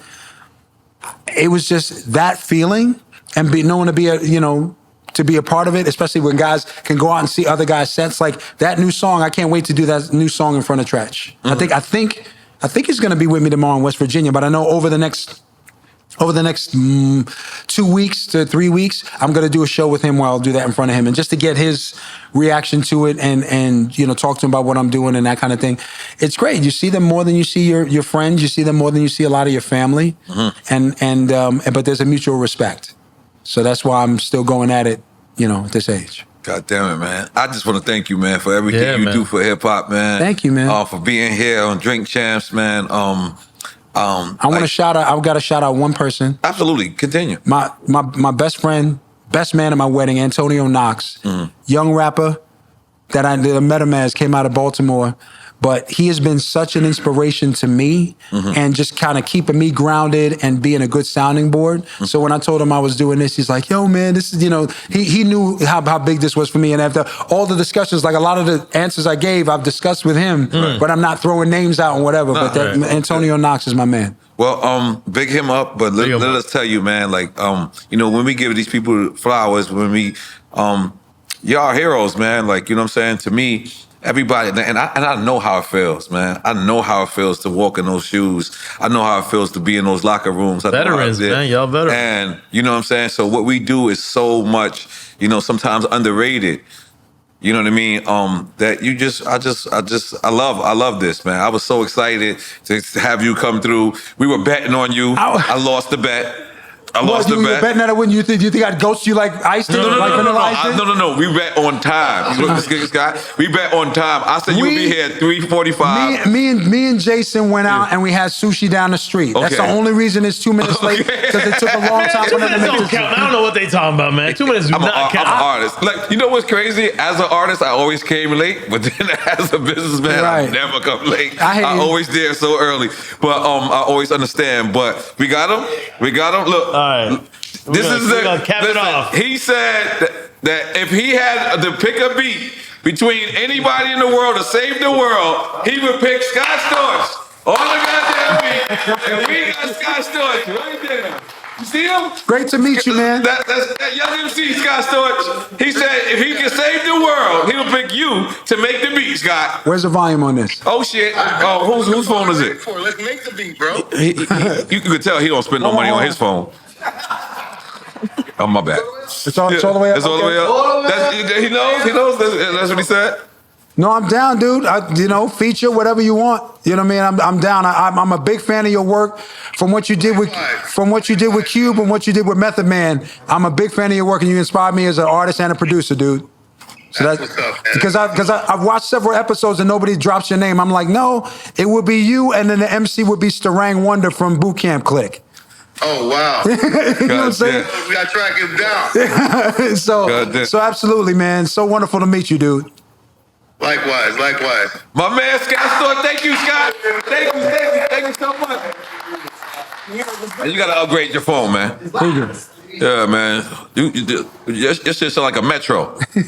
You got. What's the shit? What's the Sprint? What's the Nextel? You sound like you got a Nextel. It's your phone, man. It's you. Nah, that was dope, man. I love that, man. I love. When he just snuck off. All right, here you gonna come and take a shot for no reason. Let's go. This is the way it works. You're gonna take a shot for no reason. Because you take it for young MC. That's what we mean. Oh, okay. That's what we. Yeah, just give him any shot. So this anything. Let me ask you this. Yes, sir. Is there anything you ever passed on that you regret? Specifically, I saw how bad sampling could get people in trouble after what happened with 3 Feet High and Rising, and then De La Soul? Yeah, and then the thank you, and then the Gosh, what record? The Bismarcky.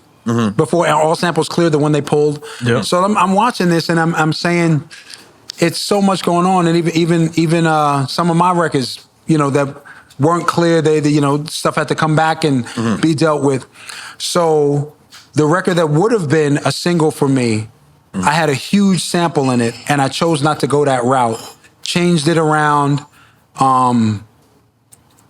and I didn't really realize at the time that a lot of what people liked about those records was the sample itself. Samples, yeah, because they was familiar with Right. the subconscious. I just saw, and Busta Move had samples in it, but they weren't well known. Okay. So my thought was, if you can get it to sound like a sample or sound like Without it's from it being period, a sample, without it being something obvious, you could win like that. Because I've had life experience doing that. But in hindsight, looking back, if I was more open to putting samples in my stuff back then, then I think I would have been able to continue my career on a certain level a little bit longer. Right. Okay, now let me extend that question just a little bit. Yes, sir. Let me relate it to an artist. Is there any artist that you had an opportunity to work with and you didn't have to do that? You know, I would say no. I mean, Prince? Like I know we spoke about it earlier. But if Prince reached out to me, you know what I mean? Like no one on that. Oh no, we said Michael Jackson earlier. It's something if someone had reached out to me, you know, I've never really been in a position where I'm saying no to a big artist or whatever. It's just never come to me. I wasn't in those circles. I went home too early. Right. So okay, so I'm gonna ask you this you can question. ask me 10 more, dude. I'm here. I flew here to be with y'all. We actually spoke about it earlier. Yes, sir. But let's speak about it again. Now, we said the one record to save the world. Yeah. Right? You didn't even pick yourself. Right. You picked Scott Storch and you picked Homeboy from OGC, Well, right? Yeah, but you said I thought you said it as a feature. Now, Okay. you got for you one record, dead or alive. What artist would you like to work with? Oh wow. That you feature on it. They feature That's it. you That's your with record. them on it. Yeah. Dead or alive. I would say Prince. Prince. I would say Prince just I can see it. just because I'd want the challenge of whatever he would do musically. Right. And I pride myself on being able to rhyme over anything. Right. So if Prince, and it's iconic, if Prince were to come up with something and it was a theme or whatever, I'd love the challenge. You would want him to come up with it. No, I mean, I'd be guesting on his record. I'm not going to ask Prince to feature. Right. I mean, I'm guesting on No, his that's record. what I'm asking you. I'm asking you. This is your feature. I don't know, man. I don't know, dude. There's so many people that I love and respect, and it's I wouldn't know. I really wouldn't know because it's not out of my circle. I would say Tretch. You know what I mean? Like my dream record would be me, Tretch, and Quick. That would be if you said features and said each got a verse. Me, Tretch, and Quick. That sounds like a mean record. Yeah, Make I mean, that record happen. I know. I'm pretty sure, but I want one of mine. That's my whole thing, man. It's like It's gonna be on Drink Chance compilation. I want the opportunity to have a record crack and then be able to pull in who I want to pull in, as opposed to putting the pressure of trying to get a current record to do something on the three. I want to make that record for fun on an upswing. Right. Or at least being at a certain plateau, as opposed to saying, oh, these artists whose biggest records were X amount of years old, trying to do something now. I'd want to kind of be beyond that, Right. in terms of doing that. Jeez Louise, Papa Cheese. You ever met James Brown? Never met James Brown. Okay. I just feel like you his cousin. You feel like I know people. I want to say some people at the agency had worked with him touring, and I've heard stories and that kind of thing, but never met him personally. That's a bit before my time. But also in the 80s we could have crossed paths, but Right. it just wasn't. Yeah. But it just didn't come to fruition like that. Right. Because I swear to God, when I asked you that question, when I said Dead or Alive, I thought you were going to say James Brown. But you said Prince. That's which is like, that's in the same league. Yeah. I mean, just in terms of his artistry and just, I wouldn't know what I was going to get. Mm-hmm. And that's what I'd want. There's so many different sounds that worked so well that whatever he came with, I know there'd be a level of genius behind that I wouldn't necessarily see coming, and I'd have to step up to that game. So that's why I'd say Prince. I forgot he's supposed to take your shot. You been here bullshitting. There you go. All right, my bad. You weren't supposed to let him get away with that. You weren't supposed to let him. Keep it there waiting, idle. Yeah. Jamie, let me get some ice, please. Yeah, man. I'm gonna be honest. Take the picture. I want to big you up once again, man, and just tell you how much you mean to hip hop. Not just me, not just us. It's like I said. I know this job. I know this job. I know what it takes. You can never take off your uniform. Yeah. Being a rapper, you could never take off your uniform. No, you're right. Yeah. I sometimes admire people that work in McDonald's because when they get off at work, they can take their shit off. We can't never take our shit off. You're right. You're right. Wherever we go, we have to be. It's either you could be a target, you can be somebody they love, you can be somebody they bother. You know what I mean? So I know this job, and this job is, and to be doing it for 35 years. And to have a smile on your face. I'm what MC8 would call the happy rapper. That when he said, "I want to be the happy rapper." When he said that, I'm like, at this age, at this time, that resonates with me. Like I'm that guy. That's dope, being a happy rapper. I think so. Hell yeah, because there's not a lot of happy motherfuckers. No, trust me, I know, dog. But thank you, man. We appreciate this, man. Sitting down with us, doing drink checks. We love it. But also, and I'm not saying this just to say this, this is your house. So many people, if you can't be used, you're useless. So many people don't understand that. And so many people think that, but this is your house. When you want to come and you perform, or you want to talk about, your tours, this is it, man. Like we come and we're going to support it, man, because what you did and what you've done for our community is something that we always gonna salute. Thank you. Now, there's a question you didn't ask me. Let's go. I'm gonna force it and answer. Force it. Let's go. You'd ask radio or podcast. Oh, see, the Colombians and Dominicans. I like that you're on point. Go ahead. Radio or podcast. Radio or podcast. I would say radio for now, right? But podcasts in terms of how you view them evolving. When you said you want to make a podcast for somebody to break a record and put it out and go right to the audience and direct to consumer, that's the way it could be if it was regarded as such. Right. Radio still has its sway, you know what I mean? But if podcasts could get to where it was that organized and it wasn't so. Because there's no such thing as a regional podcast. There's only a podcast. Right. There could be a podcast that's set in a region, but it's competing worldwide. Yeah. Right, by the mere distribution of it. Right. So that makes it difficult because you're literally picking one because guaranteed, whatever your nearest competition is, will say, well, if you go on Drink Champs, you can't come here. Whereas if I go to the biggest station in LA, I can still go to the biggest station in Dallas. Right. Even if they're, family related, whatever. I can still do that. That's the power of radio. Right. Podcast needs to get to that point. Right. So that, because young people would say podcast because they don't see what radio did. I remember having to go to Houston and I got to go to 5 stations. If I go to 4, I'm gonna lose all of them. Right. So I better go to 5 stations in Houston. You know what I'm saying? That's the power of radio. Right. So yeah. Damn. I remember we can't even get our records. Like I remember I had to physically go to London. Yeah. To have London play my record. Like and we didn't speak about your England. You England a little too, right? Yeah, England? I was born, England, man. I was born in England, 1967, went to New York in 1970, and then left New York in 85 to go to college. So no British accent, no Jamaican accent. I sound like I'm from the Midwest. You could turn on your patois when you want. That's what Drain does. Yeah, James, he be like Jamaican and England when he want to. Jamaican as well. Yeah, like when he want to. I seen his accent jump out.